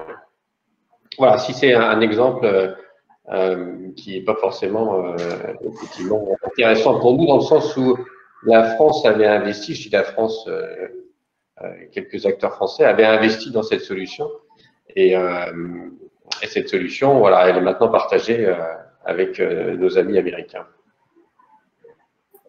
Merci. Hugo, un complément? Oui, je vais répondre en 2 points. D'abord, par rapport à un peu tout ce qui s'est dit tout à l'heure, parce que j'ai pas trop réagi, mais j'en pensais aussi beaucoup. Dans le sens où il y a dans la logique française, en fait, c'est très franco-français de penser qu'un produit est bon et donc il va se vendre.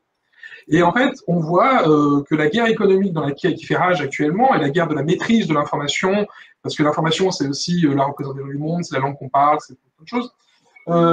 C'est une guerre qui se fait sans merci, en fait, Et la naïveté de croire qu'on vend un bon produit, enfin, on avait le Minitel en 82, hein, et Internet était très peu développé à l'époque.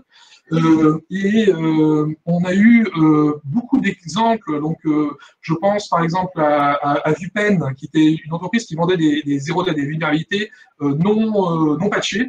Elle a été devenue Zerodium, rachetée par les Américains. On peut parler de l'affaire Gemalto. C'est ceux qui ont créé les cartes à puce, qui sont sur les cartes bancaires, qui sont sur les cartes SIM, qui est devenu Gemalto, grâce au fonds de rachat stratégique de la CIA qui s'appelle In-Q-Tel. Donc on me fait dire avec Céronia Thales, mais il y a eu quand même 10-15 ans où les brevets ont navigué outre-Atlantique. Et donc, à mon avis, c'est plutôt une logique. On parlait tout à l'heure de connaissance. Donc, comme quoi la connaissance est vraiment très important, et je pense qu'il y a une volonté pédagogique que doivent avoir nos dirigeants mais que des fois eux-mêmes n'ont pas pour s'approprier les savoir-faire et valoriser les savoir-faire français. Je ne pense pas qu'on pourra recréer un noyau Microsoft. 30 ans de R&D, personne ne pourra recréer un noyau Microsoft, mais les solutions open source existent et se les approprier, à mon avis, assez salvateur pour des solutions qu'on ne peut pas remplacer. Et après, pour des solutions, on va dire Ovid a dû demander des tonnes de R&D, etc. Donc, mais des solutions qui peuvent se proposer comme alternatives parce qu'elles sont encore ancrées dans le présent par rapport à des messageries comme Signal ou etc. Et où il n'y a pas 30 ans de R&D derrière Signal. Donc, je parle de, je connais pas Cédric pour avoir réagi à mon avis beaucoup mieux que moi là-dessus, mais il faut se réapproprier les savoir-faire, il faut se réapproprier les technologies et les usages, parce que on aura beau sortir le super outil français qui est merveilleux, etc. Mais si personne ne veut l'utiliser ou apprend à l'utiliser, Et attention aussi aux dérives. On l'a vu, pour pas les nommer Qwant, qui a été accusé ensuite d'avoir piqué les résultats à Microsoft, etc.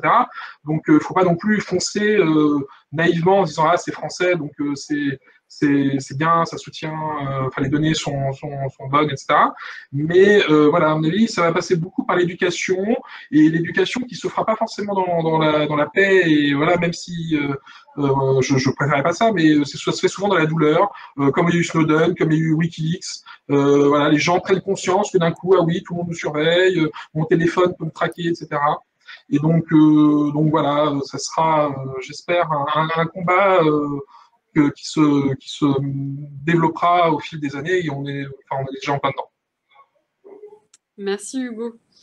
Alors, si on prend l'exemple de Datadog, deux Français créant une société américaine, doit-on déduire que la France fait fuir ses talents, et est-ce un désaveu pour la French Tech? Alors, je vais me tourner plutôt vers Cédric pour cette question. Moi, je trouve que, en fait, en France, quand les gens ont du succès, c'est comment dire, c'est louche, c'est suspicieux, ou ça fait des envieux, etc. Moi, je fais partie, en fait, donc des gens où je sais que Screen a été racheté par Datadog, Alcide par Tenable. Ce sont des entrepreneurs qui vendent en fait leur activité, mais je sais qu'ils vont continuer eux-mêmes, avec l'argent qu'ils ont reçu, à conseiller les Français, l'écosystème, qui vont investir dans des nouvelles en fait, donc, solutions. Et finalement, peut-être qu'on pourrait se réjouir que ça y est, il y a des Français qui commencent à rentrer dans la cour des grands, qui arrivent en fait donc à vendre leurs solutions, certes en fait donc à un certain prix, mais ça ne veut pas dire en fait si on veut rester en fait uniquement en fait en France, peut-être qu'on se ferme en fait donc des possibilités de développement en fait donc à l'international. Donc je pense que l'entrepreneur finalement est maître de son destin, et que là il va peut-être avoir, quand on regarde en fait je regardais les statistiques, hein, il y a 32 licornes aux États-Unis en cybersécurité, 32. 21 sont cotées en bourse au Nasdaq et 11 non cotées. En France, il n'y en a aucune en cybersécurité. Et donc, en fait, se pose la question, en fait, peut-être que c'est le mythe américain, ou pour être une licorne, il faut avoir le marché en fait donc américain, parce que c'est compliqué d'aller en fait vendre dans l'ensemble en fait donc de tous les marchés dans chaque pays en vertical en fait donc au niveau européen. Mais mon positionnement, c'est de dire que s'il y a des licornes en fait sur le qui émergent et avec des gens qui ont la nationalité en fait donc française, bah, il faut peut-être qu'ils passent dans d'autres dimensions, dans d'autres modes de financement, parfois en fait par des rachats, parfois en fait par de la vente. Et finalement, la vraie question, c'est pourquoi il n'y a pas de licorne en fait sur le marché en fait français. Est-ce qu'on est nul? Absolument pas. Quand vous regardez d'ailleurs Datadog et Tenable, vous savez que c'est des Français en fait donc à la base. Et donc il faut pas l'oublier ça. Il y a beaucoup de Français. C'est comme d'ailleurs par rapport au Covid, il y a plein de Français qui vont en fait aux États-Unis. Donc la vraie question, c'est effectivement pour comment ça se fait qu'on n'arrive pas en fait, à développer des licornes. Moi, je pense que il me semble qu'un début de réponse, c'est une question en fait donc de marché. Et encore une fois, on parle beaucoup d'Union européenne et heureusement qu'elle existe. Mais le marché en fait donc européen, pour avoir dans une vie passée regardé comment étaient structurés les différents marchés, il y a toujours une petite prime quand on est allemand, et surtout quand on est dans une fédération en fait, donc c'est un État fédéral, hein, c'est même pas au niveau de l'Allemagne, c'est au niveau en fait donc de chaque Länder qui préfère parfois en fait privilégier des acteurs du Land. Et bien alors il se trouve que sur le marché français, on a un État centralisé depuis Louis XIV, donc on peut essayer de vendre à l'État en fait français, mais c'est très difficile de dépasser la juxtaposition des marchés donc différents européens. Et c'est pour ça que l'Eldorado en fait donc américain, c'est vrai que quand vous arrivez à vendre aux États-Unis, vous vous adressez directement à un marché en fait qui est énorme, quoi. Merci Cédric. François, tu veux ajouter un mot? Oui, moi je pense que et je vais pas être tout à fait d'accord avec Cédric, ce qui est pas fréquent, donc c'est un jour à noter. Je pense que la différence majeure, c'est que c'est l'accès aux fonds. Lever des fonds aux États-Unis, c'est considérablement plus facile et on va lever beaucoup plus d'argent qu'en Europe. C'est ce qui tente des entrepreneurs français à aller s'expatrier ou à faire rentrer des fonds américains dans leur société. Et donc, je pense que ce n'est pas un désaveu pour la French Touch. Maintenant, la formulation de la question, c'était est-ce que c'est un désaveu pour la French Tech? Et la French Tech, en tant que l'association French Tech, vise quand même à créer des licornes. C'est, je dirais, sa raison d'être, c'est de faire émerger des licornes. Et qu'est-ce que c'est une licorne? Une licorne, c'est une entreprise qui est valorisée plus d'1 milliard. Alors, d'euros ou de dollars, on va passer sur le taux de change, à la limite, c'est une erreur d'arrondi. Donc, plus d'1 milliard. Mais pour être valorisé plus d'1 milliard, ça veut dire qu'il faut lever de gros montants. Or, pour lever des gros montants, c'est plus facile de le faire aux États-Unis. Donc, en fin de compte, si on se concentre sur la valorisation des entreprises, et donc si on se concentre sur les objectifs de la French Tech, en fin de compte, on pousse les entrepreneurs français à aller chercher des fonds aux États-Unis où ils auront une valorisation de leur entreprise qui sera nettement supérieure, donc qui sera beaucoup plus attractive. Oui, mais tu sais pourquoi, François? Tu sais pourquoi? À lever en Europe. Mais tu sais pourquoi? Parce que faire 1 milliard d'euros en fait donc de chiffre d'affaires en fait sur le marché français, c'est un peu compliqué quand on fait la cybersécurité. En revanche, si tu es sur le marché américain, la scalabilité, en fait, tu peux arriver au 1 milliard parce que en fait, de manière quantitative et mathématique, il y a beaucoup plus en fait de consommateurs sur le marché en fait donc américain. C'est surtout une histoire de marché en fait donc derrière en fait des solutions. Hein. Alors c'est pas une histoire de financement. Mais on pourrait très bien être financé en Europe et aller attaquer le marché américain. Alors ça serait sans doute plus difficile parce qu'on n'aurait pas les relais des investisseurs américains. Pas de souci. En revanche, il y a une réalité purement économique. Quand on valorise une société, c'est un multiplicateur sur son chiffre d'affaires. C'est-à-dire qu'on va dire, vous allez faire une levée de 20 millions et ça va vous valoriser à 200 millions, donc 10% de la société. Bon, je passe cette mathématique qui est basique. Mais pour calculer cette valeur de 200 millions, par exemple, aux États-Unis, on va prendre aujourd'hui, et c'est un vrai chiffre, on va considérer que c'est 100 fois le revenu récurrent de l'entreprise. C'est-à-dire qu'une entreprise qui fait 2 millions de dollars de chiffre d'affaires peut être valorisée 200 millions de dollars. Essaye maintenant, Cédric, d'expliquer ça à un investisseur en France et regarde comment il va te regarder avec ce multiplicateur. En France, le multiplicateur, c'est 15 ou 20. Je crois qu'il y a Oriana qui veut parler. Il ne faut pas qu'on monopolise. Il y a Hugo aussi. Ah, pardon. Ouais, mais j'ai déjà parlé avant, donc… Vas-y, Hugo. Ok, bon. Merci. J'ai juste réagi au fait que, qu'il était dit tout à l'heure, les développeurs, la R&D part aux États-Unis, enfin l'Eldorado en dehors de l'entrepreneur, de l'Eldorado d'un informaticien, c'est d'aller travailler dans la Silicon Valley actuellement, un informaticien français. Et en fait, pour moi, voilà, par rapport à des travaux de recherche que j'ai fait sur plusieurs années, en fait, il ne faut pas oublier que l'informatique, c'est la cybernétique, ça vient de l'art de mener sa barque en grec. Hein. C'est vraiment de l'art de guider le monde et de donner une orientation aux choses. Et le modèle informatique, le modèle d'Internet, c'est de diffuser une culture et une hégémonie américaine. Tout programmeur est obligé de savoir l'anglais. Parce quand il programme, il utilise des mots d'anglais, et quand il veut se documenter, la documentation est en anglais, le man est en anglais dans Linux. Enfin, il doit maîtriser la langue, il doit maîtriser la culture, et donc ça défend des modèles économiques, culturels et politiques très anglo-saxons et qui sont vendus comme un idéal de vie, parce que c'est l'essence, à mon avis, de ces technologies. Voilà. Bon, un idéal de vie, mais c'est surtout en fait pour faire du fric. En fait, c'est surtout aussi ça. Hein. Enfin, c'est donc à la base. Hein. Oriana, tu voulais rajouter un petit mot? Oui, je voudrais jeter un caillou dans la mare parce que je suis pas du tout d'accord avec ce qui a été dit. En fait, pas par toi, Hugo. En fait, là, on parle d'argent. Et je pense que contrairement à ce que l'on peut imaginer, et d'ailleurs François et Cédric, vous en êtes le parfait exemple, vous êtes des créateurs d'entreprises qui croient en quelque chose. Et vous vous levez pas le matin en vous disant « je vais faire de l'argent ». Et donc, je suis désolée de penser qu'on ne fait pas des licornes en ayant pour objectif de créer de l'argent. C'est absolument pas ce qu'on a dit, hein. C'est chercher les financements pour développer en fait les entreprises avec des valeurs auxquelles on croit. Protéger les données personnelles et le patrimoine économique, ça n'a rien à voir. Oui, mais du coup, la manière dont vous l'avez présenté était quand même très tournée vers ça y est, j'ai réveillé François. Vers le côté en fait économique, développement, création de valeur, et notamment dans la politique aujourd'hui, c'est de se dire ah bah c'est une société à valoriser 1 milliard, etc. Mais en réalité, je pense que les créateurs et les gens qui arrivent à créer des licornes sont des gens qui sont vraiment motivés par une idée et ils se disent pas le matin quand je me lève, je vais faire de l'argent.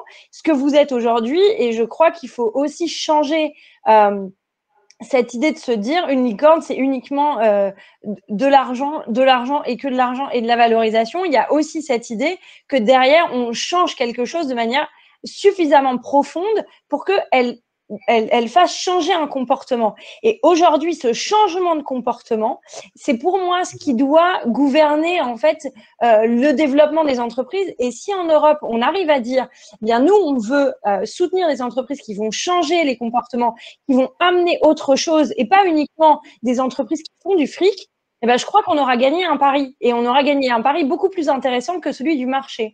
Et d'ailleurs, souvent, je vois des articles qui comparent les États-Unis et la France. Je trouve qu'il y a un non-sens absolu déjà en termes de marché. On n'est pas sur les mêmes marchés. Il n'y a pas le même nombre d'utilisateurs en France et mathématiques et aux États-Unis. Et en plus, avons-nous vraiment envie d'être les États-Unis, d'être la Chine, d'être l'Australie, etc. On a une identité, on a une culture. C'est déjà pas mal. Donc, voilà, c'était ma réaction. Je suis désolée si.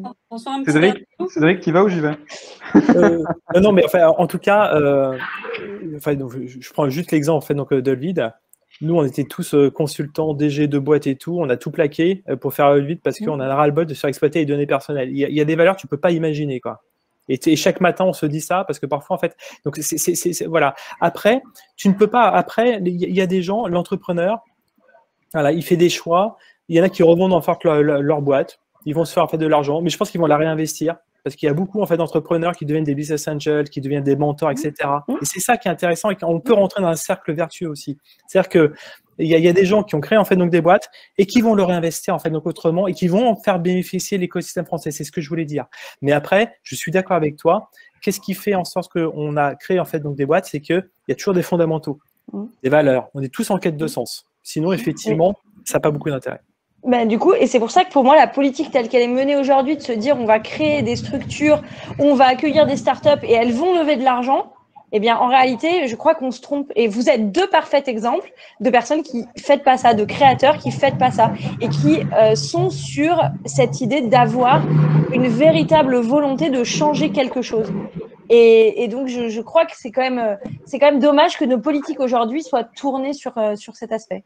Alors, finalement, Oriana, je te rejoins déjà parce que je ne me sens plus concerné par l'argent ne doit pas être au centre. Alors oui, l'argent ne doit pas être au centre, mais le but d'une entreprise, à un moment donné, quelle qu'elle soit, Oui. c'est de se développer. Et au fin du fin, ça va quand même être de gagner de l'argent. Mon but, effectivement, et tu le sais, parce qu'on se connaît quand même bien, c'est de construire quelque chose. Et donc, la question est simple. Si, c'est un exemple, ce ne sont pas des vrais chiffres. Si j'ai besoin de 10 millions d'euros pour développer ma société, est-ce que je les prends à quelqu'un qui me demande 30% de la société ou est-ce que je les prends à quelqu'un qui me demande que 5% de la société en échange? Et c'est ça la proposition, puisqu'on parle de chiffres, parce qu'on se concentre sur la valorisation finale. On parlait, le propos de départ, c'était qu'est-ce qu'il faut pour faire une licorne. Pour faire une licorne, il faut une valorisation à 1 milliard d'euros. 1 milliard d'euros, on peut y arriver en ayant levé 1 million, on peut y arriver en ayant levé 200 euros théoriquement, peu importe de ça. Et la question de l'accès au financement, elle est centrale si on veut développer nos structures, que ce soit Olvid ou que ce soit Oxybox. À un moment donné, la question de l'accès au financement, elle est centrale. On l'a évoqué tout à l'heure, l'accès au marché, il est compliqué parce qu'on est souvent sur des marchés qui sont trustés, parce qu'il n'y a pas de Small Business Act européen. Je ne vais pas revenir dessus, on l'a longuement évoqué. Donc, l'autre source de fonds propres, outre la vente, il nous reste et qui est forcément nécessaire à un moment donné, parce que c'est celle qui permet d'investir le plus facilement, c'est la levée de fonds. Et c'est ça qui fait qu'on crée des licornes, c'est qu'au bout d'un moment, à force de chercher des fonds, on est valorisé très haut. Et donc, encore une fois, quand la différence entre les États-Unis et la France, elle est non pas, c'est pas un rapport de 2, mais on parle d'un rapport de quasiment 10 en valorisation entre les deux options. Donc, quand on a besoin de lever beaucoup d'argent, comme certaines sociétés l'ont, la tentation des États-Unis est quand même très forte, puisque Hugo parlait tout à l'heure de la Silicon Valley, c'est un Eldorado. Si aujourd'hui un développeur ou un ingénieur français, tous les ingénieurs qui en fin de compte sont en France, ont toute cette option d'au bout d'un moment de dire je plaque tout et je vais en Californie. Ils vont gagner beaucoup plus d'argent. Et déjà, s'ils ne le font pas l'un dans l'autre, c'est déjà qu'ils ont quelque chose à défendre et qu'ils ont quelque chose à construire. Je pense que c'est trop réducteur d'avoir en fait ce débat sur est-ce que je pense que les entrepreneurs, leur objectif c'est pas de devenir en fait une licorne. De toute façon, vu le pourcentage de gens qui y arrivent, franchement, il y en a très peu. En revanche, changer le monde, apporter en fait sa pierre à l'édifice. Nous pour Olvid, arrêter en fait de se faire exploiter ces données personnelles, arrêter que en fait donc les gamins qui prennent en fait donc des photos sur Internet se retrouvent parce qu'ils étaient un peu arrosés dans le cloud quelque part et ça va ressortir, ou que lorsque on a des enfants, ils sont sur des réseaux et qu'il y a des pédophiles en fait qui traînent, alors que sur lui on est sûr au moins l'identité des personnes qui y sont. Ça, c'est des valeurs. Et je pense que ce qui fait vraiment les boîtes, les entreprises, ce sont les valeurs. Après, tout ce qui est les licornes, des choses comme ça, c'est des prospections, en fait, des prospectives, ça arrive très rarement et c'est surtout pas une fin en soi. Il y a un fait aussi. Souligne, pardon, Réna, juste, je veux absolument souligner ça, et là-dessus, on est tous les trois d'accord, c'est que l'objectif français de faire des licornes ou de faire des sociétés qui sont valorisées très cher, il est absurde. Parce qu'effectivement, le succès d'une entreprise doit se mesurer par son impact. Et en l'occurrence, c'est juste pour éclairer le débat sur licorne ou pas licorne, je crois que la durée moyenne, enfin l'âge de vie moyen d'une entreprise cotée en bourse en France est aux alentours de 40 ans.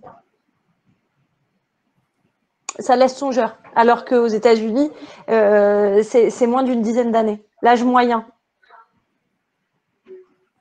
Donc voilà, c'est juste. On n'est pas sur les mêmes marchés, on n'a pas la même culture et c'est pas un problème. On fait juste avec. Merci Oriana. Oui, Hugo, un petit mot. Juste parce qu'on parlait de valeurs, de culture, du monde anglo-saxon, etc. N'oublions pas que dans la guerre économique actuelle, la vision anglo-saxonne, enfin américaine, c'est de dominer et avoir une hégémonie américaine, un modèle pour tout le monde et que qu'on aille dans n'importe quel restaurant, c'est toujours le même restaurant, quel que soit dans le monde où on est. Alors que dans le modèle européen de guerre économique, il faut dominer l'adversaire. Donc, il faut des licornes, il faut faire de l'argent, etc. pour vivre. Mais il faut garder une saine diversité, un adversaire, une saine compétition. Et donc voilà, c'est des choses à prendre en compte, je pense. Voilà. D'ailleurs, c'est la devise de l'Europe, unie dans la diversité. Merci. Merci pour vos réponses. Alors, il nous reste peu de temps, donc on va passer à la dernière question. Les entreprises françaises manquent-elles de capitaux pour passer un cap dans le développement? Cela peut-il expliquer le rachat par des sociétés américaines complètement dans le thème? On va commencer peut-être par Cédric. Je crois qu'on en a en fait donc un peu parlé. Le meilleur moyen pour financer une boîte, c'est les chiffres d'affaires. Enfin, quand il y a du chiffre d'affaires, quand il y a des clients, voilà. Donc c'est pour ça que, en fait, ce qui serait bien, en fait, c'est que quand il y a des premiers utilisateurs qui sont contents, qui le disent, et puis après ça devient en fait donc des clients, mais c'est les plus belles histoires que l'on peut raconter. Ça reste des histoires commerciales. Mais encore une fois, les premiers prescripteurs, ce sont les clients. Après, après, effectivement, il faut des fonds propres. Vous savez que quand vous touchez des subventions, pour 1 euro, il faut 1 euro de fonds propres. Donc, quand vous ne les avez pas, c'est compliqué aussi d'aller chercher en fait des subventions. Voilà, mais encore une fois, je pense que pour le coup, sans faire de protectionnisme, sans être chauvin, etc., quand il y a des clients qui sont contents, s'ils le disent. En gros, quand on demande à un client, monsieur client, est-ce qu'on a le droit de dire que vous êtes content et est-ce que vous pouvez me faire une petite phrase de testimony, finalement, c'est le meilleur moyen en fait donc d'aider les entreprises, que ce soit des startups d'ailleurs ou d'autres entreprises, quel que soit le secteur d'activité ou l'état de développement en fait donc de la boîte, parce que on peut avoir des subventions, mais on peut avoir des capitaux, mais il faut effectivement faire rentrer au capital des gens parfois qu'on n'a pas forcément vraiment en fait donc envie, ou il faut aller faire des prêts, il faudra les rembourser un jour, hein, évidemment. Donc le meilleur moyen en fait finalement, ok, oui il faut des capitaux, mais finalement le meilleur développement d'une boîte c'est les chiffres d'affaires et ce sont les clients, quoi. Merci. Hugo, un mot sur cette question du financement? Non? Il a coupé son micro. Ah. Il est plongé dans le noir. J'ai eu plein de petits bugs techniques. Oui, sur la question des financements, s'il faut financer quelque chose, ça ne sera pas, à mon avis, un nouveau Google, parce qu'on n'arrivera jamais à avoir toute la big data et concurrencer Google, à mon sens, hein, voilà, mais plutôt des innovations où il y a le mot innovante dedans, donc qui soient nouvelles, qui soient des alternatives ou des solutions autres, mais qui proposent une vraie plus-value et une vraie différenciation par rapport au modèle existant. Et je pense que aussi le mélange de l'open source avec le privé peut aussi apporter des solutions pour se réapproprier et personnaliser par rapport à ses propres enjeux et besoins métiers des exigences de sécurité. Voilà. Merci Hugo. Et Michel, peut-être un petit mot pour cette dernière question? Oui, je voudrais en profiter pour répondre à Cédric sur le fait que les entreprises n'attestent pas, ne font pas de publication sur les outils qu'elles utilisent. Souvent, ça peut être considéré, en particulier sur les solutions de sécurité, comme avouer qu'on utilise une solution qui, elle, peut-être sera un jour vulnérable, et donc c'est une vulnérabilité pour l'entreprise. Donc, c'est une contrainte pour l'entreprise. En même temps, l'entreprise ne communique que sur son activité propre, qui n'est pas forcément l'activité de ses sous-traitants. C'est pour ça que c'est un petit peu compliqué pour les entreprises. C'est vrai. D'aller communiquer comme ça, c'est mal perçu par les directions de communication des entreprises. Et bien évidemment, j'ai été dans une de ces entreprises qui était extrêmement stricte sur la communication et c'est normal qu'on respecte. Pour autant, il y a des solutions pour pouvoir te permettre de communiquer plus largement au sein des groupes, des associations, comme par exemple ça a été fait vis-à-vis du MEDEF, mais ça peut être aussi fait au travers du CESA, de communiquer au travers du CESA sur des bonnes expériences. C'est en circuit, ça n'est pas public, et là c'est plus facile de communiquer sur ce type d'expérience. Juste pour une petite aparté, mais qui n'a rien à voir, le MEDEF, c'est simplement le MEDEF qui est venu nous voir en disant c'est formidable ce que vous faites, on va dire qu'on l'utilise, voilà, nous on n'a rien demandé. Et on ne fait pas de politique en fait, donc chez Olvit, c'est très important. On est agnostique aussi en fait justement de ce genre de choses. Pas de religion, pas de politique, surtout pas de ça. Mais voilà, quand il y a quelqu'un qui utilise en fait le MEDEF, demain en fait on est en train de travailler avec même les confédérations des toutes petites entreprises parce qu'on y pense beaucoup. Et bien on sera très fiers en fait peut-être d'annoncer en fait donc un jour que que les commerçants ou les artisans peuvent utiliser en fait donc Olvit. Ouais, et en même temps, Olvit pour les solutions de gestion de crise, qui est au moment où on recherche une alternative à la messagerie traditionnelle, est évidemment une très bonne solution. Pardon. Merci Michel. Oui, d'ailleurs, sur cet aspect, juste sur ce que tu disais, Michel, aujourd'hui, c'est plus la question il faut plus se poser la question de se dire si je suis attaqué ou si je subis une faille de sécurité, moi ou un de mes sous-traitants, c'est plutôt quand est-ce que je vais être attaqué et quand est-ce que je vais subir une faille de sécurité. Donc aujourd'hui, la question n'est plus de savoir si c'est de l'ordre de la probabilité aléatoire, c'est sûr, c'est certain. Donc anticipez-le vu que c'est un risque certain. Non, mais c'est pas sur ce plan-là qu'il faut communiquer. Quand on parle de risque de crise, eh bien, il faut s'entraîner par rapport à la gestion de la crise. Hein, c'est pas je vais être attaqué ou je vais pas être attaqué. Pour ça, il faut se retourner vers des statistiques. Hein, en l'occurrence, le CESA publie un baromètre qui donne des statistiques d'attaque. Ça, c'était une valeur intéressante. Et pas faire peur à la communication. Aujourd'hui, même si on fait pas je suis d'accord avec toi sur le fait qu'il faut absolument pas avoir de communication angoissante en fait sur ces aspects. D'ailleurs, toutes les communications autour du RGPD qui visent à dire mettez-vous en conformité, sinon vous aurez des sanctions, elles sont à mon sens extrêmement mauvaises. Mais en revanche, aujourd'hui, dans les petites structures, on a souvent la question, enfin l'affirmation suivante, je risque rien parce que j'ai rien à cacher, je suis pas grand chose. Et aujourd'hui, on le voit, et notamment dans des structures qui sont finalement pas du tout petites, qui sont les collectivités territoriales. Et c'est un enjeu crucial quand on est une petite structure ou une collectivité territoriale, de se poser la question de sa reprise d'activité ou de sa continuité d'activité. Et on l'a vu cette semaine avec l'incident OVH. Oui, enfin, bon, c'est pas comme ça qu'il faut aborder le problème. Il faut aborder le problème sur qu'est-ce qui est nécessaire, qu'est-ce que je fais. Voilà, je suis désolé, on pourra en reparler autrement, mais c'est pas la bonne approche. Il y a débat. C'est le but. Juste petit mot, petit mot pour, je pense que ce sera ma dernière intervention. Enfin, je comprends très bien quand Cédric dit voilà, nous on fait pas de politique, de religion, etc. Mais je pense que s'il parle de politique au sens politicien, parti politique, prise de parti, mais n'oublions pas que la politique c'est avant tout le vivre ensemble. Et donc la question de la souveraineté se pose. Et là, je pense qu'on discute un peu de vivre ensemble et comment on peut défendre des intérêts qui nous sont chers ou des valeurs dans lesquelles on se retrouve tout simplement. Et donc, je pense qu'en fait, les démarches d'entreprendre et de faire des choix et pour fermer, par exemple, l'accès aux GAFA sur nos données, c'est une démarche éminemment politique. Voilà. Merci Hugo pour cette intervention. Alors, on arrive à la fin de cette table ronde puisqu'on a répondu à l'ensemble des questions. Donc, ce que je vous propose avant de finir cet événement, c'est peut-être de rajouter un mot pour ceux qui le veulent, un dernier mot sur ce sujet qui est la souveraineté numérique avec bien sûr les acteurs de la tech et les startups qui viennent témoigner. Voilà. Non. On a tout dit. Très bien. Il est 20h42, ouais. Je pense que les gens ont peut-être faim. J'ai essayé de piquer une cacahuète de temps en temps, j'avais un bol à côté, mais j'ai pas trop osé, quoi. Très bien. Alors, je propose du coup de mettre fin à cette table ronde. Donc, je remercie tous nos intervenants d'être venus ce soir, d'avoir accordé 1h45 effectivement à cet événement et puis à l'ensemble également de nos participants. Sachez que demain, il y a un petit événement qui s'appelle le Cyber Day dans lequel vous pouvez retrouver Cédric, François, Oriana en tant qu'intervenant, mais également Hugo et moi-même en tant que participant. Peut-être que Michel viendra nous faire un petit coucou s'il n'est pas très loin. Je vous mets le lien si vous voulez vous inscrire, parce qu'il faut s'inscrire au préalable.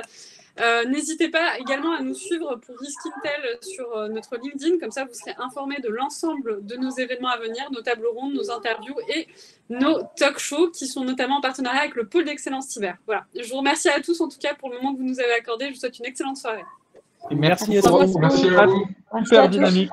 Merci aux participants au chat. Merci. Au revoir. Merci, au revoir. Au revoir.